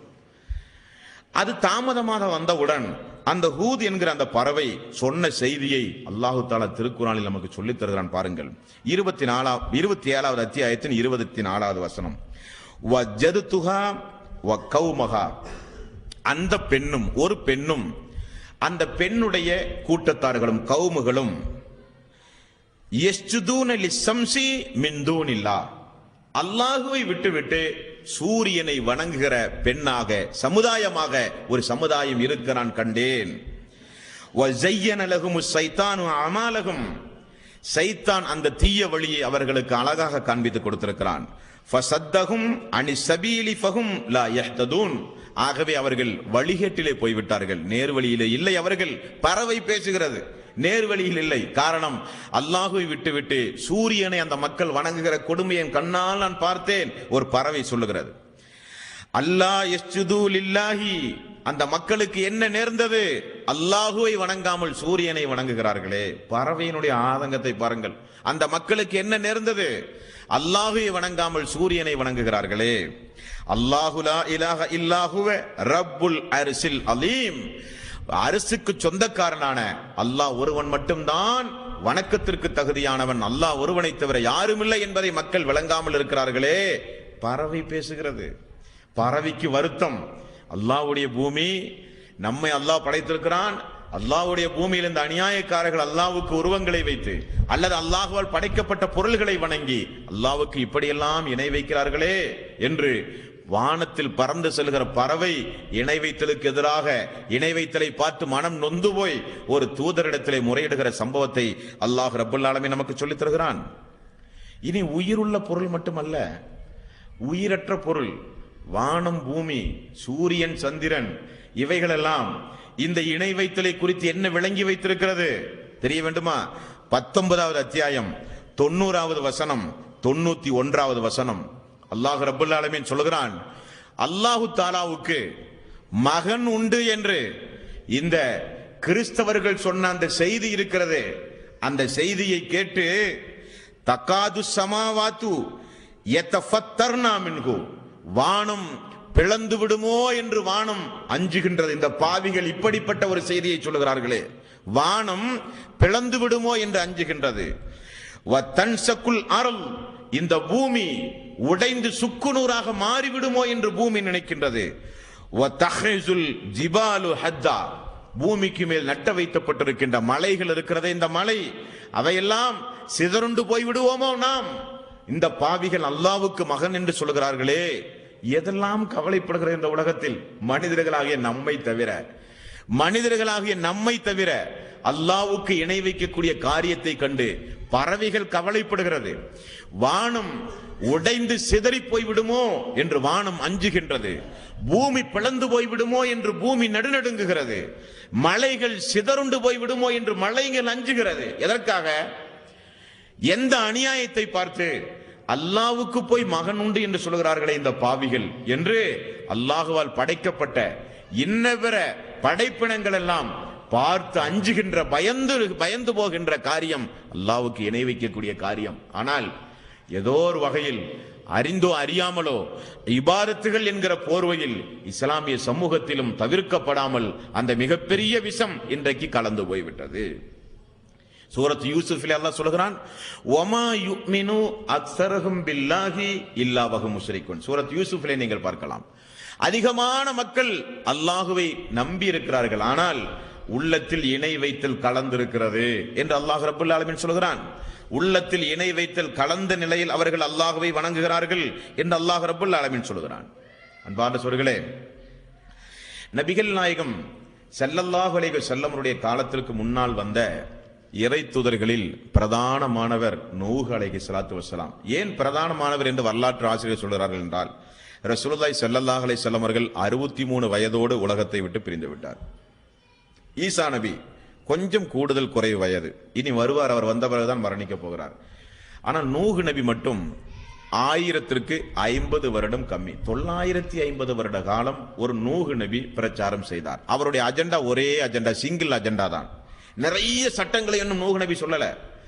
900 நாம் இன்றைக்கு ஒரு 10 வருஷம் இந்த தௌஹீதை சொன்ன உடனே உங்களுக்கு என்ன வேற டாபிக்கே இல்லையான்னு மக்கள் கேட்கிறாங்க. வேற சப்ஜெக்டே இல்லையா, எப்ப பார்த்தாலும் இதையவே திரும்ப திரும்ப சொல்றீங்களே.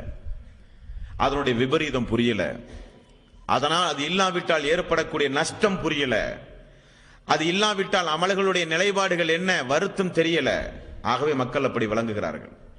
தௌஹீதை ஏற்றுக்கொண்ட பெரும்பான்மையான மக்கள் இன்றைக்கு இணை வைத்தல் என்று வரும் பொழுது, இணை வைத்தலை பார்க்கும் பொழுது ஆரம்பத்தில் அதற்கு எதிராக இருந்த ஒரு வெறுப்பு, அது குறித்துள்ள ஒரு பயம், அதிலிருந்து நம்மையும் நம்முடைய தாயையும் தந்தையும் காப்பாற்ற வேண்டும் என்கிற ஒரு உணர்வு ஆரம்பத்தில் இருந்தது. ஆனால் இன்றைக்கு நான் குற்றம் சுமத்தி சொல்லுவேன், அது தளர்ந்து போய்விட்டது. இன்றைக்கு முஸ்ரிக்கான இணை வைக்கக்கூடிய மனிதனை பின்பற்றி மனிதன் சாதாரணமாக தொழக்கூடிய ஒரு காரியம். என்ன நிலைமை? இணை வைத்துடைய கொடூரத்தன்மை விளங்கல. ரசூலுல்லாஹி ஸல்லல்லாஹு அலைஹி வஸல்லம் அவர்கள் இணை வைத்தலை குறித்து நமக்கு என்ன சொன்னார்கள்? 2 துண்டாக நீங்கள் வெட்டப்பட்டாலும் சரி, தீயில் தூக்கி நீங்கள் எரியப்பட்டாலும் சரி, அல்லாஹ்வுக்கு மட்டும் இணை வைத்து விடாதீர்கள். காரணம், அப்படி வெட்டப்பட்டாலோ தீயில் தூக்கி எரியப்பட்டாலோ உயிர் போனாலும் உங்களுக்கு சொர்க்கம் கிடைக்கும். அல்லாஹ்வுக்கு இணை வைத்தால் உலகத்திலும் நஷ்டம், மறுமையிலும் நஷ்டம். ஏதாவது ஒரு நஷ்டத்தை நீங்கள் பொறுத்துக் கொள்ளுங்கள். உலகத்தில் உயிர் போகும், நஷ்டம் தான், ஆனால் மறுமையில் உங்களுக்கு சொர்க்கம் உண்டு. அல்லாஹ்வுக்கு இணை வைக்காதீர்கள். தீயில் தூக்கி வீசுவதை போல நீங்களுடைய உள்ளத்தில் அது குறித்துள்ள ஒரு வெறுப்பு வர வேண்டும், பயம் வர வேண்டும். தீயை தொடுவதை போல இணை வைத்தலை பார்த்தால் நமக்கு ஒரு அச்சம் வர வேண்டும். ரசூலுல்லாஹி ஸல்லல்லாஹு அலைஹி வஸல்லம் அவர்கள் சொன்னார்கள். இந்த இறை தூதரை குறித்து அல்லாஹ் தஆலா திருக்குர்ஆனில் 71வது அத்தியாயத்தில் அல்லாஹ் ரப்பல் ஆலமீன் சொல்கிறான். பாருங்கள், அந்த இறை தூதருடைய போதனையை சொல்கிறான். 71வது அத்தியாயத்தின் 8வது வசனம் 9வது வசனம். அந்த இறை தூதர் 950 ஆண்டு காலமும் ஏகத்துவத்தை தன்னை சுற்றி இருக்கிற மக்களுக்கு எப்படியெல்லாம் சொன்னார். இந்த வாசகம் எந்த நபிக்கும் அல்லாஹ் பயன்படுத்தலைங்க. அதுதான் ரொம்ப முக்கியமா நீங்க கவனிக்கணும். 8வது அத்தியாயத்தின் 9வது வசனம் நூஹ் நபி சொல்கிறார், அல்லாஹுவே சும்ம இன்னி தஅவுதுஹும் ஜிஹாரா, அல்லாஹுவே நான் சப்தம் போட்டெல்லாம் அந்த மக்களை அழைத்து பார்த்தேன். யா அல்லாஹ், சும்ம இன்னி அஅலன்து லஹும்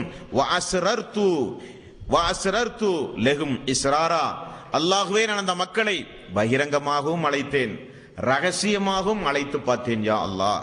மீண்டும் அல்லாஹ் ரப்பல் ஆலமீன் தொடர்ந்து அந்த நூஹ் அலைஹிஸ்ஸலாத்து வஸலாம் பிரச்சாரத்தை அல்லாஹ் சொல்கிறான். யா அல்லாஹ், சப்தம் போட்டும் பேசி பார்த்தேன், பகிரங்கமாகவும் போய் சொல்லி பார்த்தேன், ரகசியமாகவும் சொல்லி பார்த்தேன். அல்லாஹுவே மேலும் நான் அதே 71வது அத்தியாயம் தான் முழுக்க முழுக்க நான் வாசிப்பது 5வது வசனம். அல்லாஹுவே கால ரப்பி இன்னி தஅவுது, அல்லாஹுவே நான் எப்படியெல்லாம் அந்த மக்களை அழைத்தேன் தெரியுமா? லைலன் வ நஹாரா, இரவும் நான் ஓய்வெடுக்கவில்லையா அல்லாஹ், இரவும் அந்த மக்களை போய் அழைத்தேன், பகலும் அழைத்தேன். 24 மணி நேரம் தாவா செய்த ஒரு இறை தூதர், 24 மணி நேரம் 950 வருட காலம் பிரச்சாரம் செய்த ஒரு இறை தூதர். அப்ப அந்த மக்கள் எல்லாம் எப்படி இருந்தார்கள் என்பதை அல்லாஹ் 7வது அத்தியாயத்தில் 7வது வசனத்தில் தொடர்ந்து சொல்லுகிறான். இவரை நான் அல்லாஹ் அப்படி எல்லாம் நான் சொல்லும் போது சப்தம் போட்டு பகிரங்கமாக ரகசியமாக இரவிலும் பகலிலும் நான் அழைக்கிறேன். ஆனால் அந்த மக்களோ தன்னுடைய ஆடையை தலைக்கு மேல் போட்டு என்னை விட்டும் திரும்பி காதுகளில் கை வைத்து என்னை புறக்கணிக்கிறார்கள். யா அல்லாஹ், வேதனைப்பட்டு அல்லாஹ்விடத்திலே சொல்கிறார். ஒரு நபியினுடைய தாவா, இந்த பூமியில் அல்லாஹ்வுக்கு இணை வைப்பதை ஒழிக்க, இணை வைத்தலுக்கு எதிராக நாம் என்றைக்காவது ஏதாவது ஒரு தாவா, ஏதாவது ஒரு அழைப்பு பணியை நாம் நம்முடைய வாழ்வில் செய்திருப்போமா என்பதை சொல்லுங்களே. உங்களுக்கு சின்ன ஒரு கணக்கு நான் சொல்றேன் பாருங்க. இந்த இஸ்லாத்திற்காக வேண்டி தௌஹீதுக்காக வேண்டி வாரத்திற்கு ஒரு அரை மணி நேரம் ஜும்மா பயான் பண்ணுகின்ற ஒரு தாயினுடைய வாழ்க்கையில் அவர் இஸ்லாத்திற்கு அவர் ஒதுக்கிய நாள் நேரம் எவ்வளவுன்னு சின்ன ஒரு கணக்கு போட்டு பாருங்க.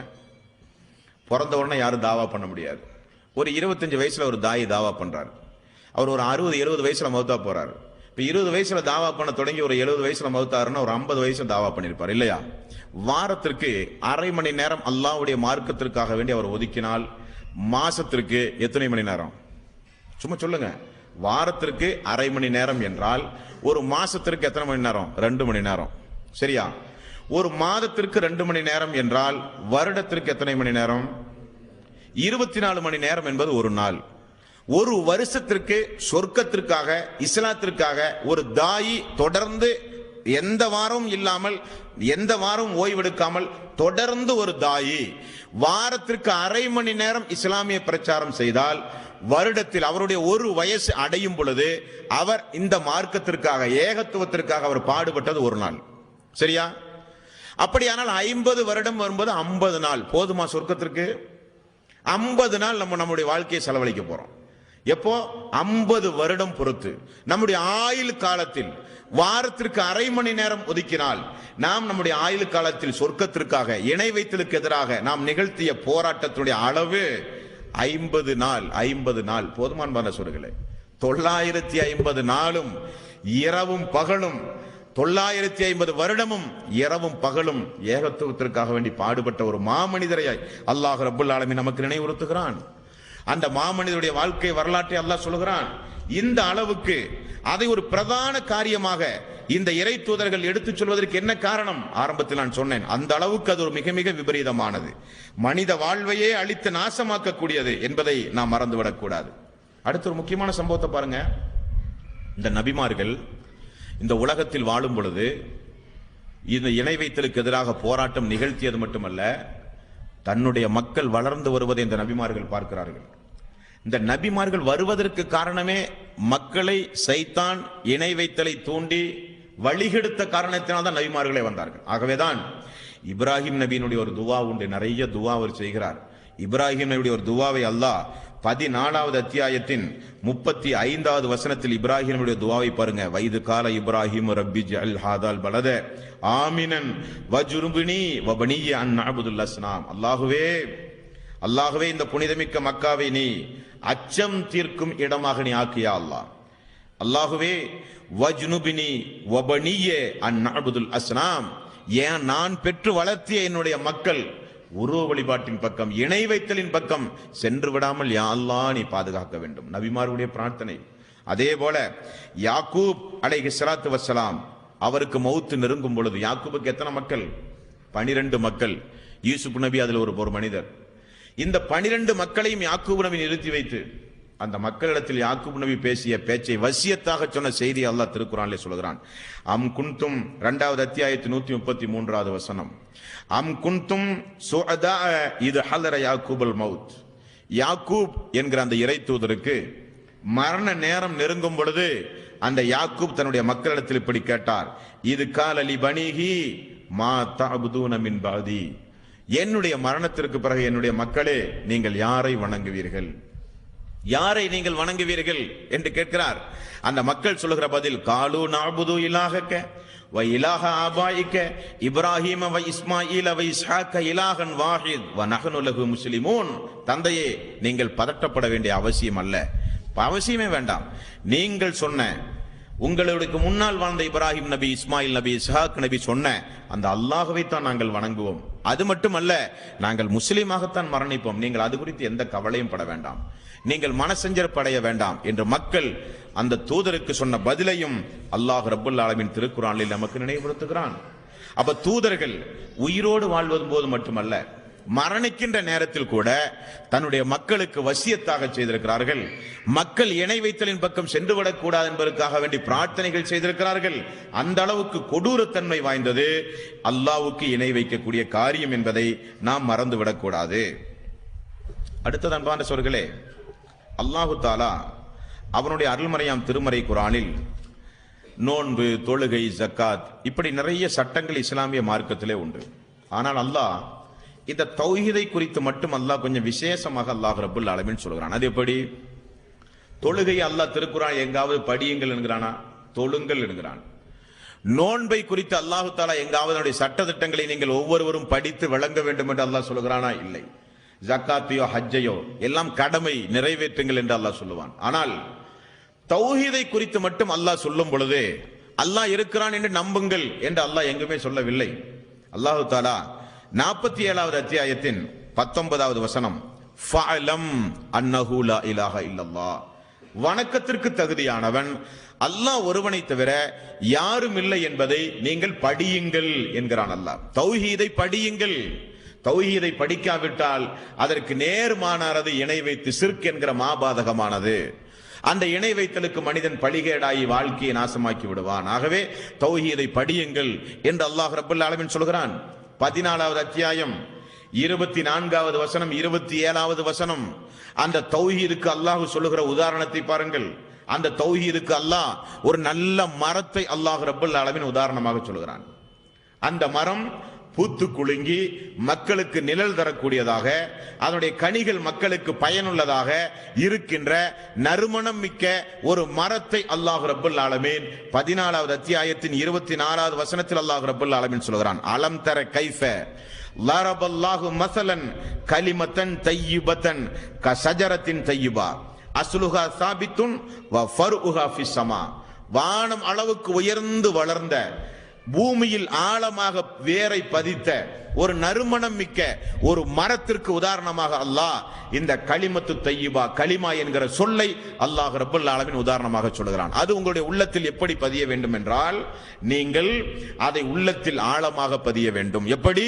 பூமியில் ஒரு மரம் ஆழமாக தன்னுடைய வேரை பதித்த ஒரு மரம் போல உள்ளத்தில் ஆழமாக பதிய வேண்டும். வளர்ந்து வருகிற அந்த மரத்தின் மூலம் எப்படி பறவைகளும் மனிதர்களும் பயன்பெறுகிறார்களோ, நிழலாக, கனிகளாக, அதே போல உள்ளத்தில் ஆழப்பதிந்த இந்த தௌஹீதின் மூலம், உங்களுடைய வளர்ச்சியின் மூலம் மனித சமூகம் பயன்பெற வேண்டும். அல்லாஹ் தஆலா சொல்கிற வார்த்தை.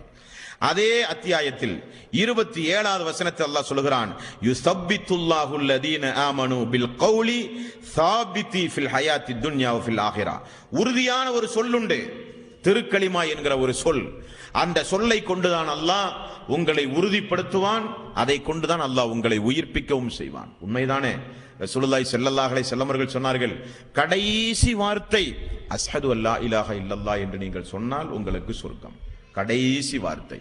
அதைத்தான் அல்லாஹ் சொல்கிறான், உங்களை நான் உறுதிப்படுத்துவேன் அந்த திருக்கலிமாவை கொண்டு என்று அல்லாஹ் ரப்புல் ஆலமீன் சொல்கிறான். அன்பான சகோதரர்களே, இந்த தௌஹீதை நாம் ஒவ்வொருவரும் நம்முடைய வாழ்வில் பின்பற்றுவோம் பொழுது நமக்கு ஏற்படக்கூடிய நன்மை என்ன, அதை நீங்க தெரிஞ்சுக்கணும். இதெல்லாம் அவசியத்தை பத்தி பார்த்து இவ்வளவு நேரமும் தௌஹீதுடைய மகத்துவம், நபிமார்கள் அனுப்பப்பட்ட நோக்கம், அவர்களுடைய பிரச்சாரம், அதனுடைய முக்கியத்துவம், பறவைகள் வருத்தப்பட்டது, வானம் பூமி எல்லாம் அதிர்ந்த சம்பவம், இவைகளெல்லாம் இதுவரை பார்த்தோம். தௌஹீதை ஒரு மனிதன் தன்னுடைய வாழ்வில் பின்பற்றுவதன் மூலம் அவனுக்கு ஏற்பட போகின்ற நன்மைகள் என்ன என்பார சொல்கிறேன்.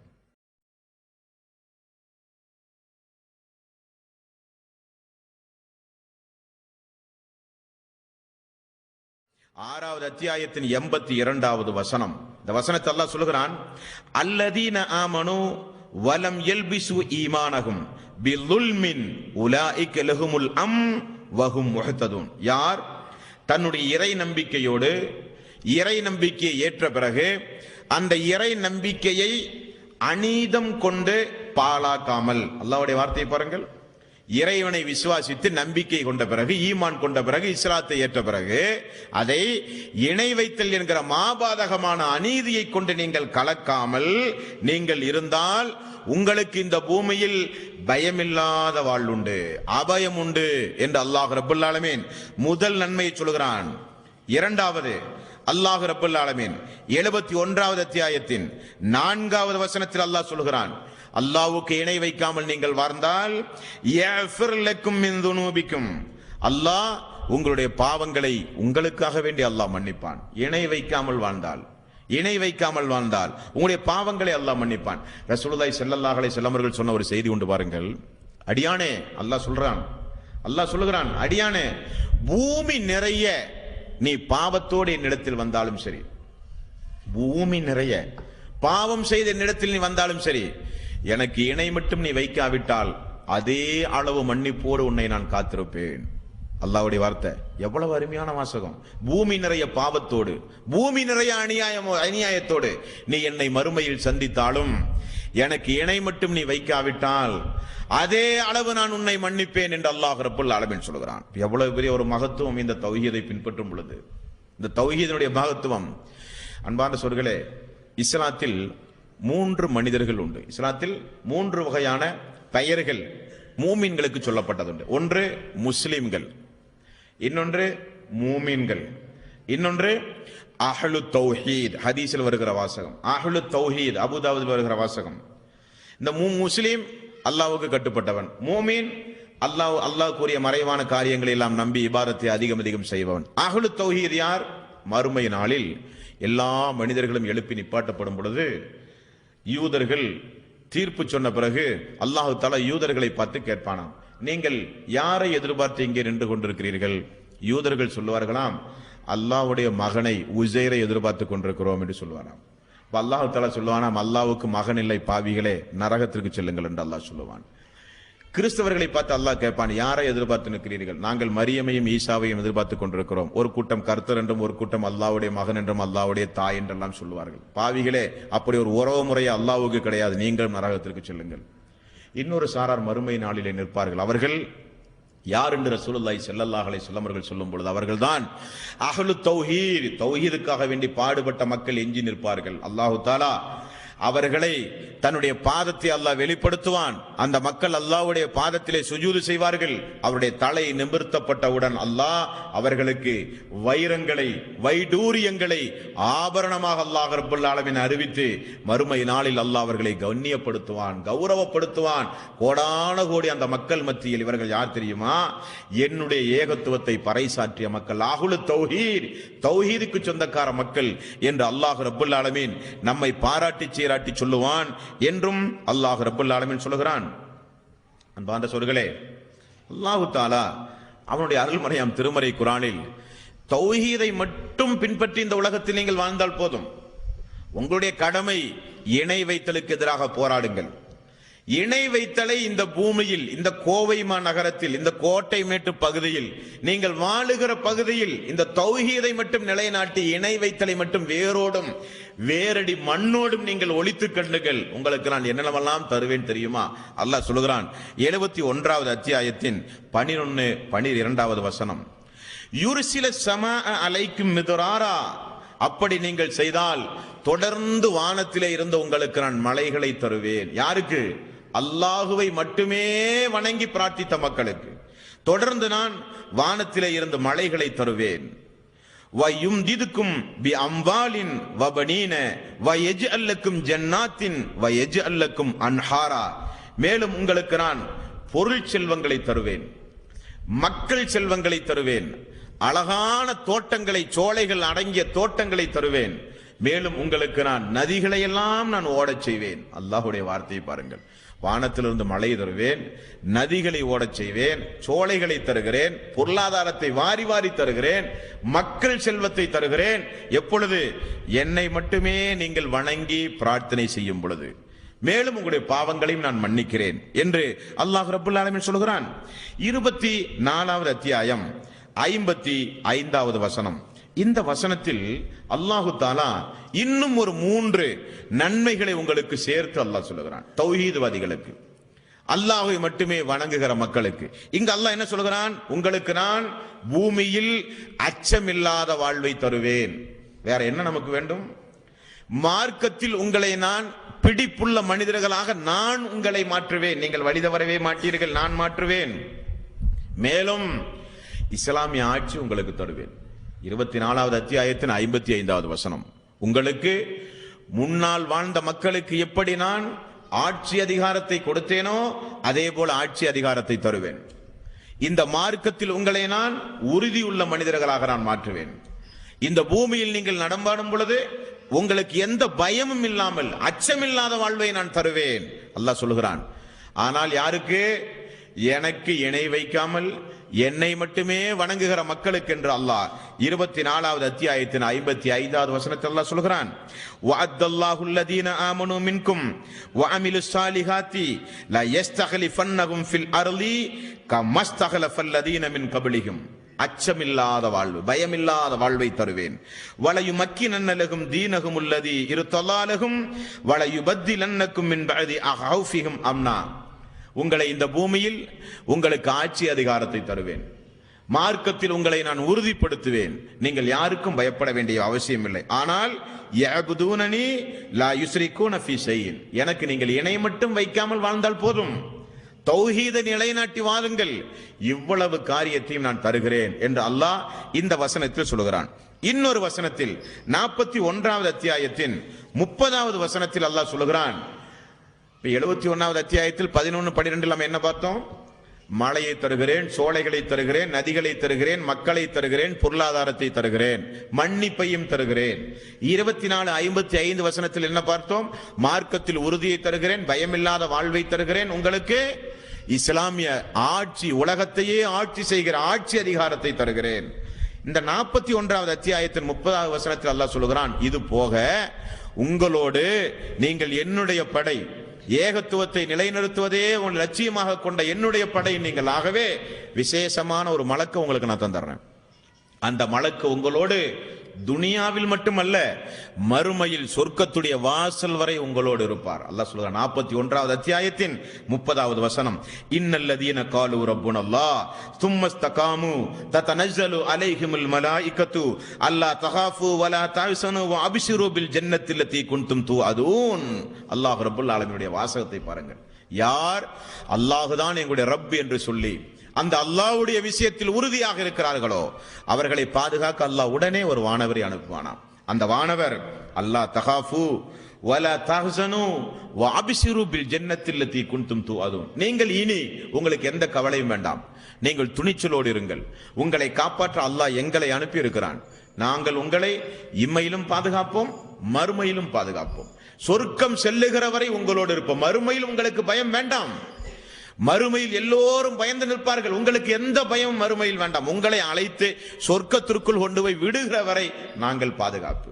இவ்வளவு சௌரியங்களையும் அல்லாஹ் ரப்பல் ஆலமீன் யாருக்கு செய்து கொடுக்கிறான்? யாருக்கு அல்லாஹ் தஆலா இவ்வளவு நன்மைகளை வாரி வாரி கொடுக்கிறான்? தன்னுடைய ஏகத்துவத்தை நிலைநாட்டுகிற மக்களுக்கு. முஆத் பின் ஜபல் ரலியல்லாஹு அன்ஹு அவர்களை அழைத்து ரசூலுல்லாஹி ஸல்லல்லாஹு அலைஹி வஸல்லம் அவர்கள் சொன்ன ஒரு செய்தி உண்டு தெரியுமா உங்களுக்கு? முஆதே, அல்லாஹ்வுக்கு நம்மீது இருக்கிற கடமையும் உரிமையும் என்ன? முஆதே, உங்களுக்கு அல்லாஹ்வின் மீது இருக்கிற கடமையும் உரிமையும் என்ன? அல்லாஹ்வும் அல்லாஹ்வுடைய தூதருமே அறிவீர்கள் யா ரசூலல்லாஹ். ரசூலுல்லாஹி ஸல்லல்லாஹு அலைஹி வஸல்லம் அவர்கள் சொன்னார்கள், முஆதே, அல்லாஹ்வுக்கு உங்களின் மீது இருக்கிற கடமை உரிமை தேவையே இல்லை.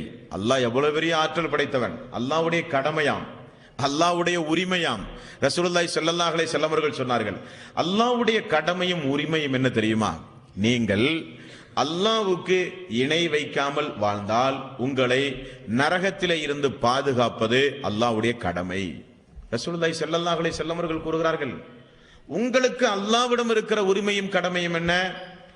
உங்களுடைய இபாதத்துகளை இணை வைத்தல் இல்லாமல் ஆக்குவது உங்களுடைய கடமை. இணை வைத்தல் இல்லாத தூய்மையான இபாதத்துகளை செய்வது உங்களுடைய கடமை, அல்லாஹ்வுடைய கடமை. அப்படி இணை வைக்காத மனிதர்களை நரகத்திலே இருந்து பாதுகாப்பது அல்லாஹ்வுடைய கடமை. ரசூலுல்லாஹி ஸல்லல்லாஹு அலைஹி வஸல்லம் அவர்கள் கூறினார்கள். இது ஒரு நன்மை. திருமதியிலே வருகிற ஒரு நபிமொழியை பாருங்கள். ஓரிரை கொள்கை என்கிற பாடத்தில் வருகிற ஒரு நபிமொழி. அல்லாஹ் தஆலா மறுமை நாளில் நன்மை தீமை எடை போடுவானாம்.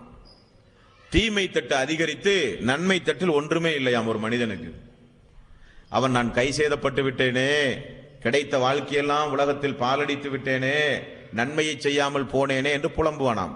அல்லாஹு தஆலா கூடியிருக்கிற இறை நிராகரிப்பாளர்களுக்கும் இணை வைத்து வணங்கி வழிபட்டு வந்த மக்களுக்கும் இஸ்லாத்தினுடைய துரோகிகளுக்கும் தௌஹீதினுடைய மகத்துவம் தெரிய அல்லாஹ் ஒரு அடியானுக்கு அல்லாஹ் இப்படி செய்வானாம்.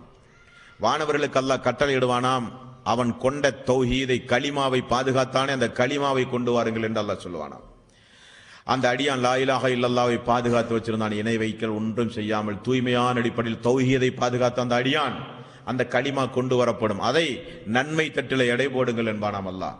நன்மை தட்டில் எடை போட்டால் தீமை தட்டு கீழே போய் நன்மை தட்டு உயர்ந்து போய்விடும். அல்லாஹ் சொல்வான், அவனுடைய பாவங்கள் எல்லாம் மன்னித்து விட்டு நீ சொர்க்கம் செல் என்பானாம் அல்லாஹ் தஆலா. அதைத்தான் ஆரம்பத்திலே பார்த்தோம். பூமி நிறைய பாவத்தோடு வந்தால் அதே அளவு நான் பாவ மன்னிப்போடு உங்களை எதிர்பார்ப்பேன். ரசூலுல்லாஹி ஸல்லல்லாஹு அலைஹி வஸல்லம் அவர்கள் சொன்னார்கள். மறுமை நாளில் தீர்ப்பு சொன்ன பிறகு நரகத்திற்கு முன்னால் ஒரு மனிதனை கொண்டு போய் அல்லாஹ் நிப்பாட்டுவான். இதுதான் நீ போற இடம், உனக்கு எந்த மோட்சமும் கிடையாது. அந்த நெருப்பிலிருந்து உன்னை பாதுகாக்க அபராதமாக அந்த தங்கத்தை எனக்கு நீ தருவாயா அல்லாஹ் கேட்பான். புகாரில் வருகிற செய்தி.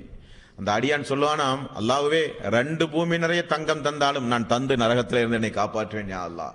அல்லாஹ் திரும்ப சொல்லுவானாம், அதை விட சின்ன லேசான ஒன்றைத்தானே உன்னிடத்தில் கேட்டேன், என்னையா அல்லாஹ் எனக்கு இணை வைக்க கூடாது என்று, தௌஹீதை நிலைநாட்டி பூமியில் வாழ் என்று, என்னை மட்டுமே வணங்கு என்று உனக்கு நான் பூமியில் சொல்லவில்லையா? தூதர்கள் வரவில்லையா? வேதங்கள் சொல்லவில்லையா? அச்சமூட்டி எச்சரிக்கை செய்கிறவர்கள் வரவில்லையா?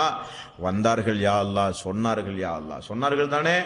அவர்கள் சொன்ன அந்த மறுமையினால் உறுதியாகிவிட்டது, நரகத்திற்கு செல், என் மீது உன்னுடைய இரக்கமும் பாசமும் உன் மீது இப்பொழுது என்னிடத்தில் இல்லை என்று அல்லாஹ் சொல்லுவான். அப்ப மறுமையை பொறுத்த வரையில் முழுக்க முழுக்க நமக்கு நஷ்டப்படுவது மறுமையை பொறுத்த வரையில் இந்த நரகம் சொர்க்கம் அன்பார்ந்த சோர்களே.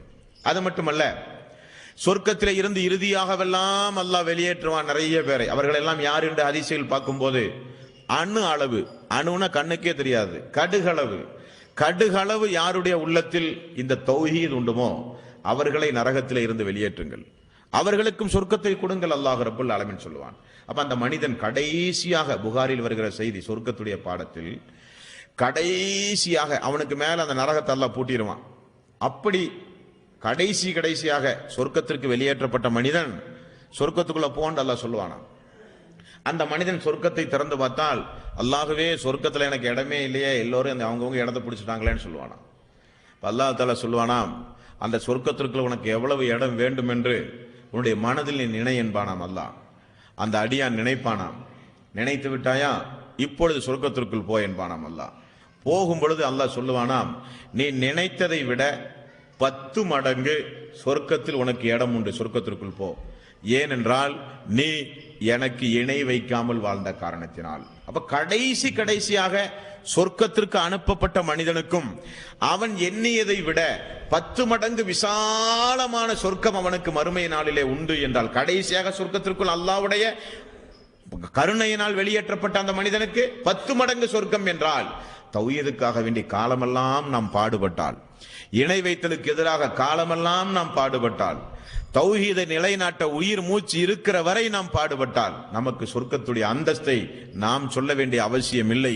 நீங்களே உங்களுடைய கற்பனைக்கே நான் விட்டு விடுகிறேன். அந்த அளவுக்கு மறுமை நாளில் அது உயிர் அந்தஸ்தை பெற்றுத் தருகிற மிகப்பெரிய ஒரு காரியம் என்பான்ற சொல்களை ரசூலுல்லாஹி ஸல்லல்லாஹு அலைஹி வஸல்லம் அல்லாஹ் அவனுடைய அருள்மறையாம் திருமறை குர்ஆனிலும் இந்த இணை வைத்தல் என்ற இந்த மாபாதகமான இந்த காரியம் குறித்து நமக்கு என்ன எச்சரிக்கையாக சொன்னார்கள், அதையும் நம்ம பார்க்கணுமா இல்லையா? அப்ப இதுவரை ஏகத்துவத்துடைய முக்கியத்துவத்தை முதல்ல பார்த்தோம். அதை ஏற்றுக்கொண்டால் உள்ள நன்மைகள், அல்லாஹ் எவ்வளவு நன்மைகளை நமக்கு தருகிறான் என்பதை பார்த்தோம்.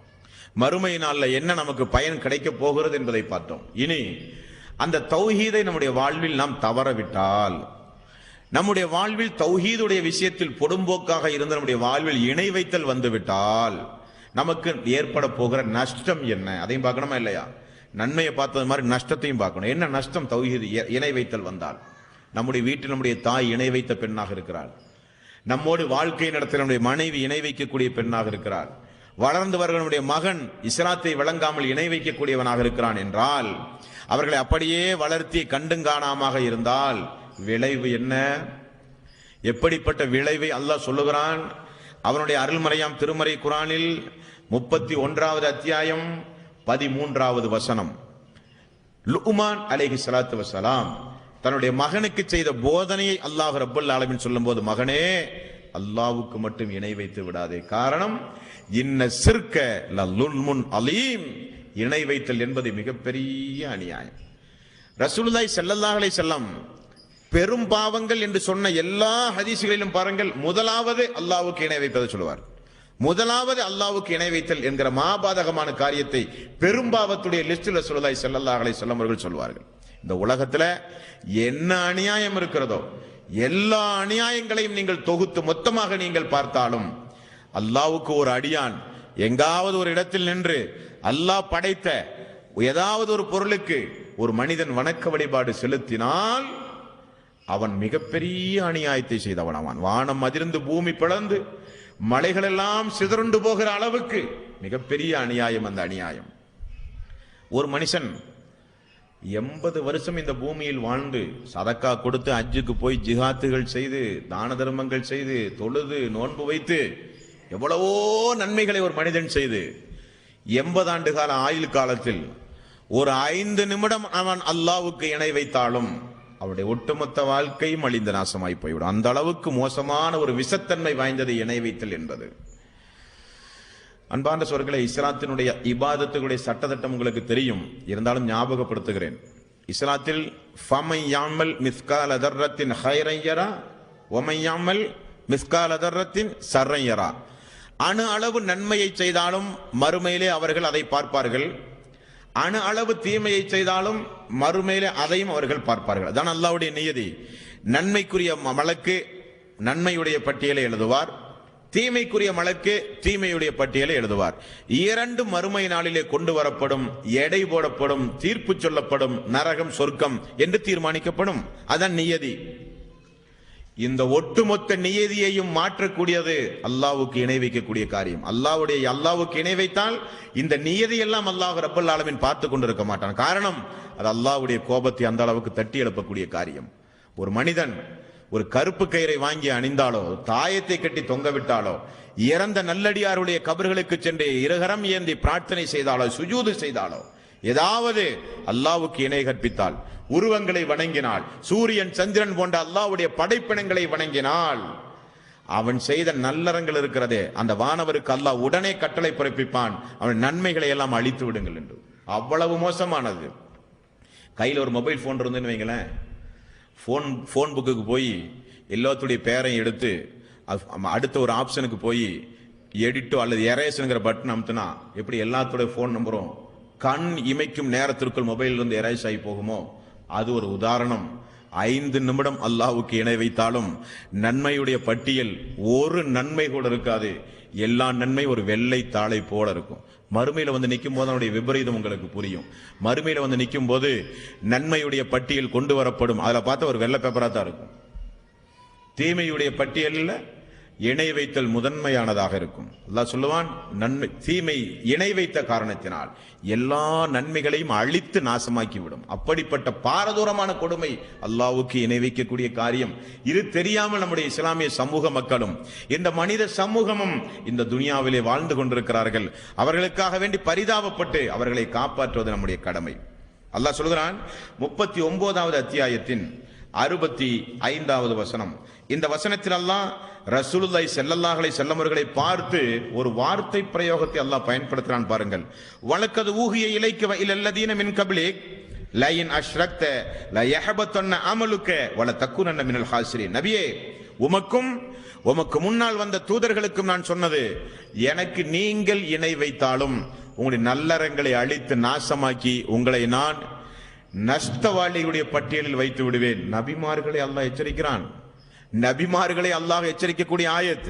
அந்த அளவுக்கு மோசமானது அல்லாஹ்வுக்கு இணை வைக்கக்கூடிய காரியம். இனி 4வது அத்தியாயத்துடைய 48வது வசனம் அல்லாஹ் சொல்கிறான், இன்னல்லாஹ லா யஃபுர் அன் யுஸ்ரக பிஹி வ யஃபுர் மா தூன ذلك லிமன் யஷா. அல்லாஹ்வுக்கு இணை கற்பிக்கப்படுவதை அல்லாஹ் மன்னிக்கவே மாட்டான். அர் ரஹ்மான் அர் ரஹீம், அவனுக்கு நிகரானவன் இந்த துனியாவில் யாருமே கிடையாது. அப்படிப்பட்ட ரஹ்மானாகும் ரஹீமாகும் திகழ்கிற அந்த அல்லாஹ் ரப்புல் ஆலமீன் சொல்லுகிறான், நான் மன்னிக்கவே மாட்டேன். அது அல்லாத ஏதாவது பாவங்களை நீங்கள் செய்தால் நான் மன்னிக்க தயாராக இருக்கிறேன். அல்லாஹ் சொல்கிறான் 6வது அத்தியாயத்தின் 88வது வசனம். இந்த வசனத்தில் அல்லாஹ் ரப்புல் ஆலமீன், யார் எனக்கு இணை வைத்து விடுகிறார்களோ, அப்படி இணை வைத்தால் நான் உங்களை மன்னிக்க மாட்டேன் என்பது மட்டுமல்ல, நரகத்துடைய அடித்தளம் என்பது மட்டுமல்ல, நரகத்தில் நிரந்தரம் என்பது மட்டுமல்ல, சொர்க்கம் ஹராம் என்றும் அல்லாஹ் ஒரு இடத்திலே சொல்கிறான். இந்த 6வது அத்தியாயத்தின் 88வது வசனத்தில் அல்லாஹ் ரப்புல் ஆலமீன் இப்படி சொல்கிறான், நிச்சயமாக ذَلِكَ هُدَى اللَّهِ يَهْدِي بِهِ مَن يَشَاءُ مِنْ عِبَادِهِ وَلَوْ أَشْرَكُوا لَحَبِطَ عَنْهُمْ مَا كَانُوا يَعْمَلُونَ. யார் அல்லாஹ்வுக்கு இணை வைத்தானோ உடைய எல்லா நல்லறங்களையும் நான் அழித்து விடுவேன். நீங்கள் இந்த துனியாவில் எனக்காக வேண்டி செய்த, நன்மை என நினைத்து செய்த, சொர்க்கம் செல்ல வேண்டும் என நினைத்து செய்த எல்லா நல்லறங்களையும் அழித்து நான் நாசமாக்கி விடுவேன் என்று அல்லாஹ் எச்சரிக்கிறான். அல்லாஹ்வுடைய எச்சரிக்கை எத்தனை எச்சரிக்கை?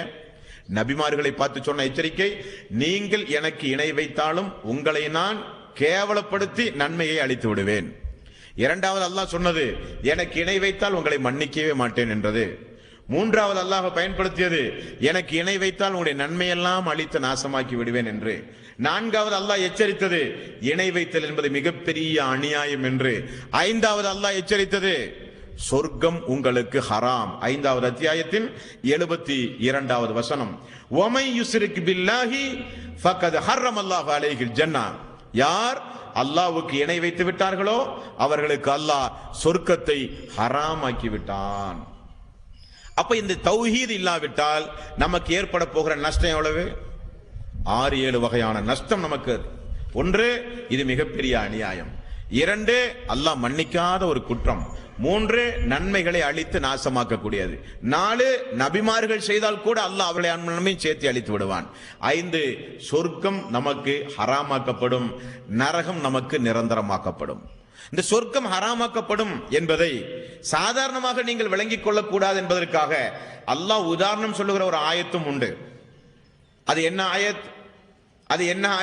அல்லாஹ் சொல்லுகிறான், யார் அல்லாஹ்வுக்கு இணை வைத்த நிலையில் இந்த உலகத்தில் வாழ்ந்து அதே நிலையில் மரணத்தையும் அவர்கள் தழுவினால் அவர்கள் சொர்க்கம் செல்ல முடியாது.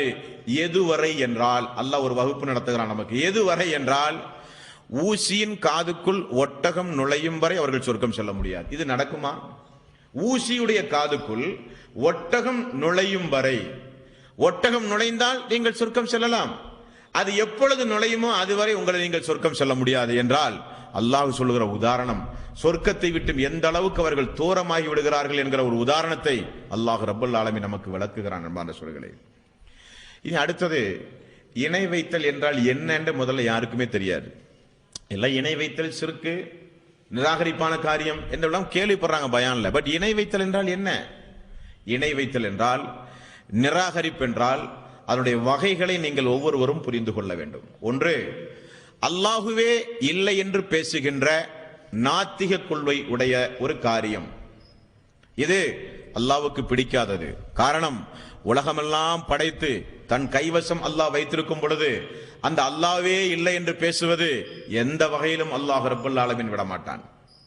2வது, இந்த மனித சமூகத்திற்கு மிகப்பெரிய தீங்காக திகழ்ந்த சைத்தான். இவன் யார்? இவன் அல்லாஹுவை விட்டுவிட்டு வேறு யாரையும் வணங்கியவன் அல்ல. அல்லாஹுவை கடுமையாக வணங்கியவன், அல்லாஹுவால் படைக்கப்பட்ட எந்த ஒன்றையும் வணங்காதவன். ஆனால் அல்லாஹ்வுடைய ஒரு வார்த்தையை நிராகரித்து அல்லாஹுவை எதிர்த்து பேசி உனக்கு கட்டுப்பட மாட்டேன் என்று திமிராக பேசிய ஒரு காரணத்தினால் அவன் இஸ்லாத்தினுடைய பரம விரோதியாக, நரகத்தினுடைய அடித்தளத்திற்கு செல்லக்கூடியவனாக, உலகம் அழிகிறவரை அல்லாஹ்வுடைய சாபத்தை பெறக்கூடியவனாக அவன் மாறினான். 3வது, அல்லாஹுவால் படைக்கப்பட்ட உயிரற்ற பொருள்களை வணங்குவது, நெருப்பை வணங்குவது, காற்றை வணங்குவது, சூரியனை வணங்குவது, சந்திரனை வணங்குவது, இப்படிப்பட்ட வணக்க வழிபாடுகள் அல்லாஹ்வுக்கு இணை வைக்கக்கூடிய. இப்ப நான் சொல்றதுல எல்லாம் குறிப்பாக இஸ்லாமிய சமூகத்திற்கு மாற்று கருத்தே கிடையாது.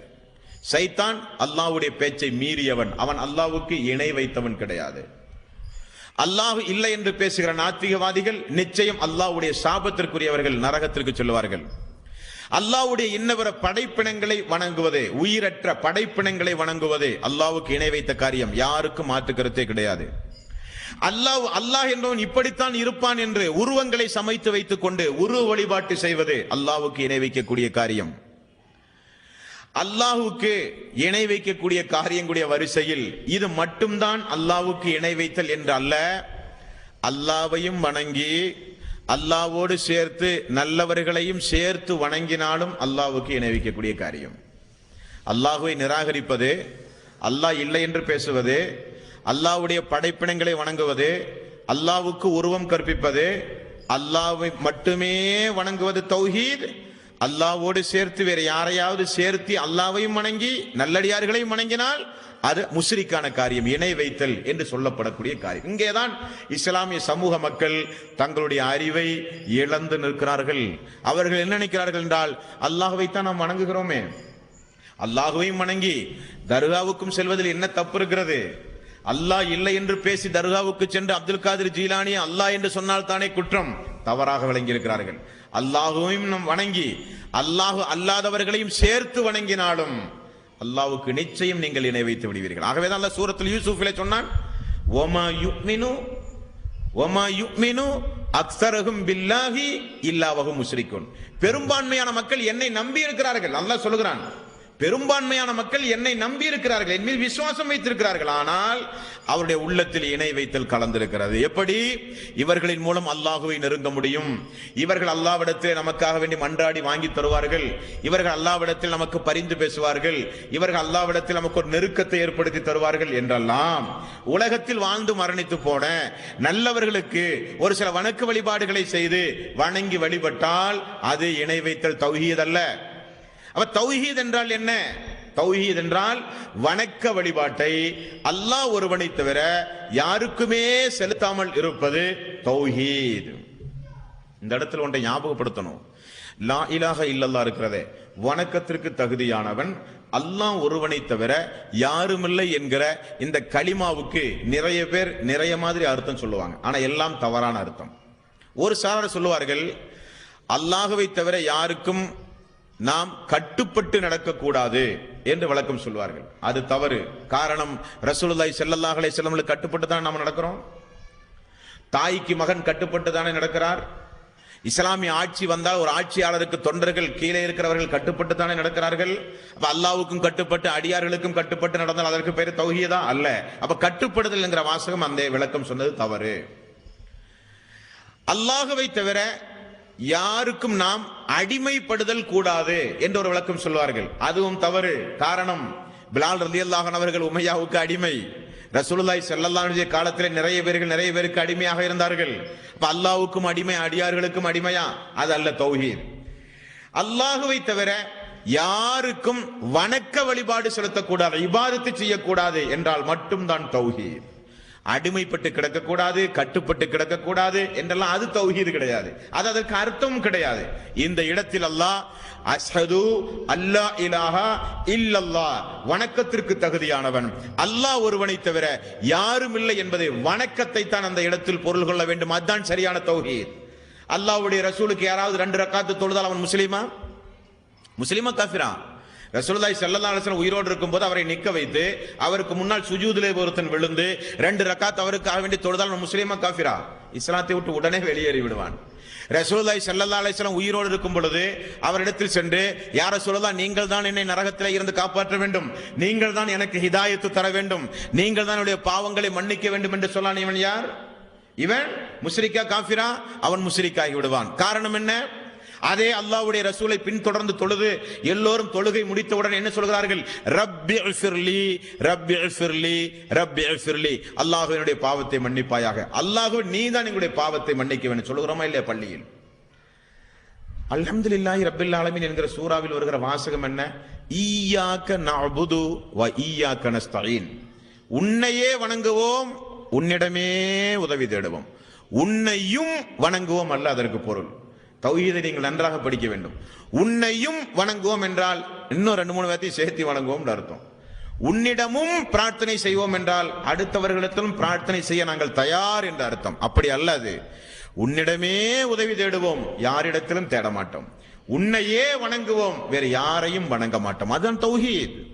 உன்னையும் வணங்கி இவர்களையும் வணங்குவோம் என்றால் தௌஹீத் அல்ல. இனி ரசூலுல்லாஹி ஸல்லல்லாஹு அலைஹி வஸல்லம் அவர்களுக்கு முன்னால் வந்த எல்லா இறை தூதர்களையும் பாருங்கள், அல்லாஹுவை அறிமுகம் செய்ய வந்த இறை தூதர்கள். மாட்டுக்கருத்துண்டமா யாருக்காவது? ஒட்டுமொத்த முஸ்லிம் சமூகத்தையும் கூப்பிட்டு கேளுங்க. ஆதம் நபி எதுக்கு வந்தார்? அல்லாஹுவை அறிமுகம் செய்ய வந்தார். நூஹ் நபி அல்லாஹுவை அறிமுகம் செய்ய வந்தார். லூத் நபி, இப்ராஹிம் நபி, இஸ்ஹாக் நபி, சுலைமான் நபி, தாவூத் நபி, ஜக்கரியா நபி, 25 நபிமார்கள் அல்லாஹ் குர்ஆன்ல சொல்றான். எந்த அத்தியாயத்தை நீங்கள் படித்து பார்த்தாலும் அல்லாஹுவை வணங்குங்கள், தாக்கூத்தை வணங்காதீர்கள், அல்லாஹுவை வணங்குங்கள், அதுதான் நேரான வழி. ஈசா நபி வரை அல்லாஹுவை அறிமுகம் செய்யத்தான் வந்தாங்க. ஆனால் ரசூலுல்லாஹி ஸல்லல்லாஹு அலைஹி வஸல்லம் மக்கள் மட்டும், அந்த மக்காவிலே வாழ்ந்த மக்கள் மட்டும் வித்தியாசமாக அல்லாஹ்வுக்கு இணை வைத்தார்கள். நான் கடைசியில் சொன்னதை போல அல்லாஹுவையும் வணங்கி நல்லவர்களையும் சேர்த்து வணங்கினார்கள். அப்ப ரசூலுல்லாஹி ஸல்லல்லாஹு அலைஹி வஸல்லம் அவர்களுக்கு ஒரு வேளை மிச்சம், அல்லாஹ்வை அறிமுகம் செய்கிற வேளை ரசூலுல்லாஹ்வுக்கு மிச்சம். காரணம், அந்த மக்கள் அல்லாஹ்வை வணங்கி இருந்தார்கள். உதாரணத்திற்கு ஹுதைபியா உடன்படிக்கை குறைசி தரப்பிலே சுஹைல் என்பவர் எழுத வந்தார். எழுத வரும்போது ரசூலுல்லாஹி ஸல்லல்லாஹு அலைஹி வஸல்லம் என்ன எழுதினா? பிஸ்மில்லாஹிர் ரஹ்மானிர் ரஹீம். சுஹைல் என்ன சொன்னார்? திரும்ப ரஹ்மான் ரஹீம் எல்லாம் அல்லாஹ்வுடைய பெயர் என்று எங்களுக்கு தெரியாது, பிஸ்மிக்க அல்லாஹும்ம, அல்லாஹ்வுடைய திருப்பெயரால் எழுதுங்கள் என்று சொன்னானா இல்லையா சுஹைல்? அப்ப அந்த அல்லாஹ்வை அந்த மக்கள் தெளிவாக விளங்கித்தானே வைத்திருந்தார்கள். அந்த யானை படையோடு ஆபிரகாம் கஅபாவை இடிக்க படை திரட்டி வரும் பொழுது அந்த மக்கள் எல்லாம் தெளிவான ஒரு முடிவில் இருந்தார்கள். எல்லோரும் ஒரு முடிவு எடுத்தார்கள், நாம் முதலில் நம்முடைய உயிரை காப்பாற்றிக் கொள்வோம். எல்லாம் மலைக்கு மேல் ஏறி போய் அங்கும் இங்குமாக போய் நின்று கொண்டு அபூஜஹல், உத்பா, ஷைபா, உமையாவெல்லாம் அப்துல் முத்தலிப் உயிரோடு வாழ்ந்த நேரம் எல்லோரும் மலைக்கு மேல் போய் நின்று கொண்டார்கள். ஆபிரகாமுடைய படை கஅபாவை கைப்பற்ற வருவதை அந்த மக்கள் பார்த்து கொண்டு, எதை பார்த்து கொண்டு? அல்லாஹ்வுடைய ஆலயத்தை அல்லாஹ் பாதுகாப்பான், அல்லாஹ் எப்படி பாதுகாக்க போகிறான் என்பதை கண்கூடாக அபூஜஹல், உத்பா, ஷைபா பார்ப்பதற்காக வேண்டி மலைக்கு மேல போய் நின்றார்கள்.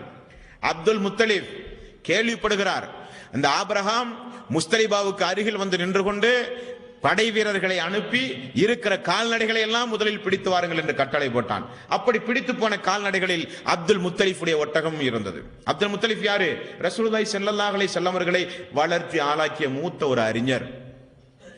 அவர் நேராக தன்னுடைய ஒட்டகம் எல்லாம் பிடிக்கப்பட்டதை அறிந்து எங்கே இருக்கிறான் ஆபிரகாம்? முஸ்தலிபாவிலே நிற்கிறார். நேராக போனார்.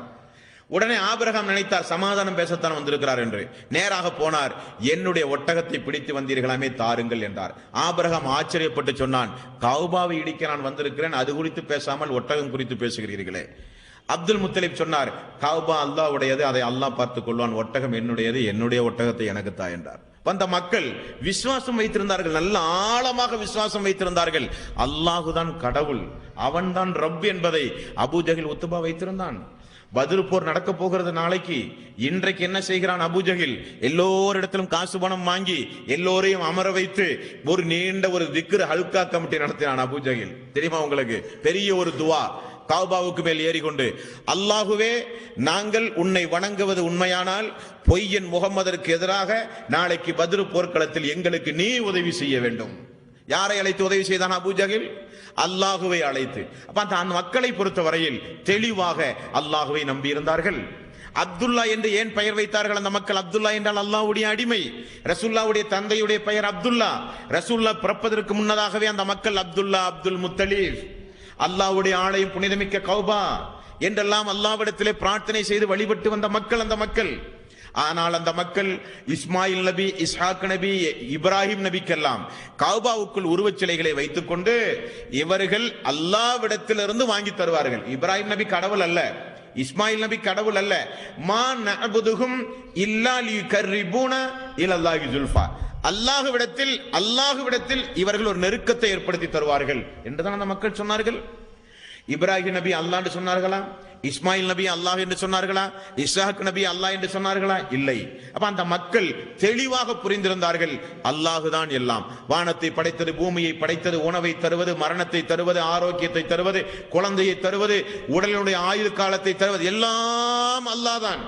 பிறகு ஏன் இந்த தெய்வங்கள் எல்லாம் என்று ரசூலுல்லாஹி ஸல்லல்லாஹு அலைஹி வஸல்லம் அவர்கள் கேட்கும் பொழுது ஹாஉலாயி சுஃபஹாஉனா இன்தல்லாஹ், அல்லாஹ்விடத்தில் எங்களுக்கு பரிந்து பேசுவார்கள், அல்லாஹ்விடத்தில் எங்களுக்கு வாங்கி தருவார்கள், அல்லாஹ்விடம் எங்களுக்காக வேண்டி மன்றாடுவார்கள், அல்லாஹ்விடத்தில் எங்களுக்கு ஒரு நெருக்கத்தை ஏற்படுத்தி தருவார்கள் என்றுதான் அந்த மக்கள் சொன்னார்கள். அப்படி அந்த மக்கள் சொன்ன காரணத்தினால் ரசூலுல்லாஹி ஸல்லல்லாஹு அலைஹி வஸல்லம் அவர்களுடைய 23 ஆண்டு கால போராட்டம் அது தௌஹீத் அல்ல.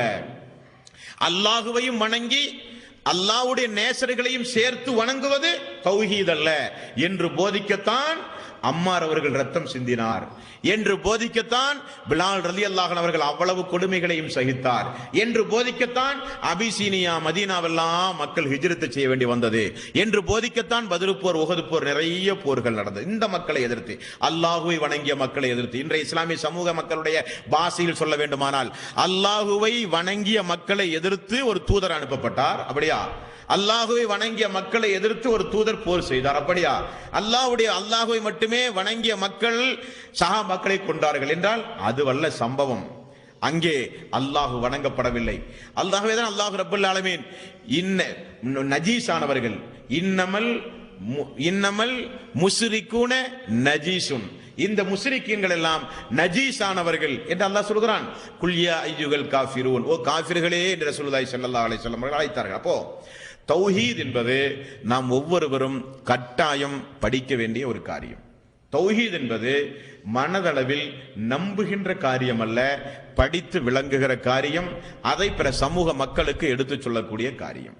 தௌஹீதுக்கு நேர் எதிர்மனையானது அல்லாஹ்வுக்கு இணை வைக்கக்கூடிய காரியம். அல்லாஹ்வுக்கு இணை வைக்கக்கூடிய காரியத்தை ஒரு மனிதன் தன்னுடைய வாழ்வில் செய்தால் அவனுக்கு மன்னிப்பில்லை என்பது மட்டுமல்ல, தண்டனை என்பது மட்டுமல்ல, அவன் செய்த நற்கர்மங்கள் எல்லாம் அழிந்து போகிற அளவுக்கு கொடூரத்தன்மை வாய்ந்தது, நச்சுத்தன்மை வாய்ந்தது. லா இலாஹ இல்லல்லாஹ் என்பது இபாதத்தை அல்லாஹுவை தவிர யாருக்கும் செய்யக்கூடாது என்றுதான் பொருளே தவிர, லா இலாஹ இல்லல்லாஹ் என்பது அடிமைப்படுதலோ கட்டுப்படுதலோ பொருள் அல்ல. அந்த பொருள் வைத்தால் அது ஏகத்துவத்தையே சிதைத்து விடுகிற ஒரு பொருள் என்பதையும் புரிந்து கொள்ள வேண்டும். நபிமார்கள் இந்த உலகத்திற்கு அனுப்பப்பட்டதே இந்த தௌஹீதை சொல்லத்தான். வந்த நபிமார்கள் முதற்கட்டமாக பிரச்சாரம் செய்ததே இந்த தௌஹீதை குறித்துதான். ஆகவே இந்த தௌஹீதை நாம் ஒவ்வொருவரும் படிக்க வேண்டும், நம்முடைய வாழ்வில் அதை பேண வேண்டும். இந்த தௌஹீதை நாம் பின்பற்றி அல்லாஹ்வுடைய நாட்டத்தின் அடிப்படையில் ஏதோ ஒரு வகையில் சைத்தானுடைய தூண்டுதலினால் ஏதாவது ஒரு பாவத்தை செய்து அதற்காக வேண்டி அல்லாஹ் தண்டிக்க நினைத்தால் கூட அல்லாஹு தஆலா தண்டனைக்கு பிறகு நமக்கு சொர்க்கத்தை தந்து விடுவான். காரணம், நம்மிடத்தில் தௌஹீத் உண்டு, நம்மிடத்தில் களிமா உண்டு, களிமத்து தௌஹீத் உண்டு, நம்மிடத்தில் லா இலாஹ இல்லல்லாஹ் உண்டு. அந்த களிமத்து தௌஹீத் இருக்கிற காரணத்தினால் நிச்சயம் நமக்கு இறுதியில் சொர்க்கம் கிடைக்கக்கூடிய ஒரு சக்தி வாய்ந்தது. இந்த தௌஹீதை பின்பற்றுகிற ஒரு சமூகத்தை நாம் உண்டாக்கினால், தௌஹீதை பின்பற்றுகிற ஒரு ஊரை நாம் உருவாக்கினால் நமக்கு கிடைக்கக்கூடிய நன்மை, அல்லாஹு தாலா செல்வங்களை தருகிறேன், நதிகளை தருகிறேன், மலைகளை தருகிறேன், மக்கள் செல்வத்தை தருகிறேன், பொருளாதாரத்தை தருகிறேன், பாவ மன்னிப்பு தருகிறேன், வானவர்களின் மூலம் உங்களை பாதுகாக்கிறேன், மார்க்கத்தில் உறுதியுள்ளவர்களாக மாற்றுகிறேன், பயமில்லாத வாழ்வை தருகிறேன், இஸ்லாமிய ஆட்சியை தருகிறேன். என்ன வேண்டும் அன்பார்ந்த சகோதரர்களே? ஆனால் நாம் செய்ய வேண்டிய ஒரே கடமை இணை வைத்தலை ஒழிக்க வேண்டும். இணை வைத்தலை பார்த்தால் உள்ளத்திலே நமக்கு ஒரு வெறுப்பு வர வேண்டும். இணை வைக்கிற மக்களை பார்த்தால் கண்ணீர் வர வேண்டும். மக்கள் இதே நிலையில் மரணித்தால் நரகத்திற்கு போய் விடுவார்களே. ரசூலுல்லாஹி ஸல்லல்லாஹு அலைஹி வஸல்லம் குணங்களில் ஒரு குணத்தை அல்லாஹ் சொல்லும்போது என்ன சொல்கிறான்?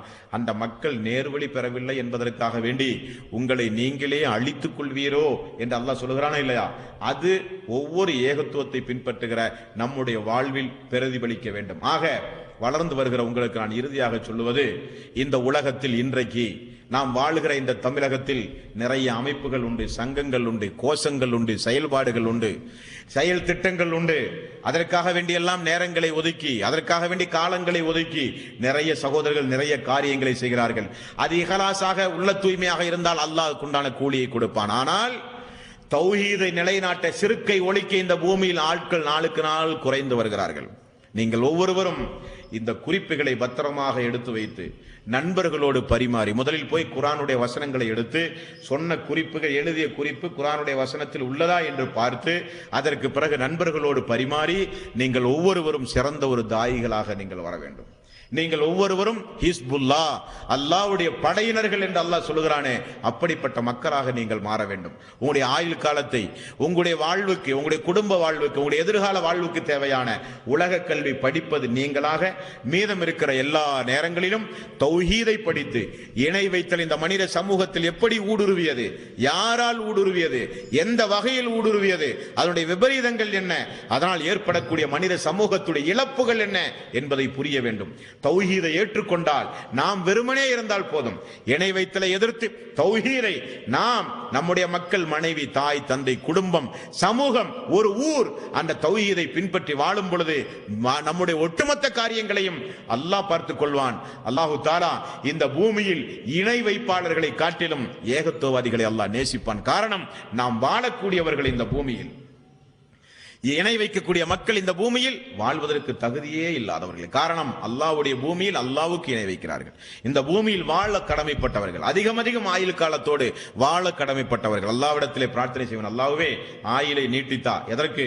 உலகத்தில் பணம் சம்பாதிக்கவல்ல, ஏகத்துவத்தை நிலைநாட்ட, இணை வைத்தலுக்கு எதிராக போராட்டம் நடத்த, அதிகம் நாங்கள் அமல் செய்ய பாதிக்கப்பட்ட இன்ன சிற்கல் அலுல் முன் அலீம், மிகப்பெரிய அநியாயம் நிகழ்த்தி கொண்டிருக்கிற இந்த மக்களுக்கு எங்களின் மூலம் நீ ஹிதாயத்தை கொடுத்து அதனுடைய நன்மையை பூரணமாக எங்களுக்கு தர, உடல் ஆரோக்கியத்தையும் நீண்ட ஆயுளையும் நல்ல அறிவு கூர்மையையும் அல்லாஹ்வே எங்களுக்கு தா என்று நாம் ஒவ்வொருவரும் அல்லாஹ்விடத்திலே பிரார்த்தனை செய்ய வேண்டும். வளர்ந்து வருகிற நம்முடைய உள்ளத்தில் இணை வைத்தல் என்றால் மிகப்பெரிய ஒரு விஷம் போல, மிகப்பெரிய ஒரு கஷ்டமான ஒரு காரியமாக நமக்கு தோன்ற வேண்டும். இணை வைத்தல் என்றால், தௌஹீத் என்றால் உயிர் மூச்சு. அதற்காக வேண்டி இந்த துனியாவில் எதை வேண்டுமானாலும் இழக்க வேண்டும். ரசூலுல்லாஹி ஸல்லல்லாஹு அலைஹி வஸல்லம் அவர்கள் சொன்னார்களா இல்லையா? தௌஹீதை பாதுகாக்க, இணை வைத்தலிலிருந்து நீங்கள் உங்களை பாதுகாக்க, 2 துண்டாக வெட்டப்பட்டாலும், தீயிலே தூக்கி எறியப்பட்டாலும் அதற்கு உடன்படுங்கள், ஆனால் அல்லாஹ்வுக்கு இணை வைக்காதீர்கள், தௌஹீதை விட்டுக் கொடுக்காதீர்கள் என்று ரசூலுல்லாஹி ஸல்லல்லாஹு அலைஹி வஸல்லம் அவர்கள் சொன்னார்கள்.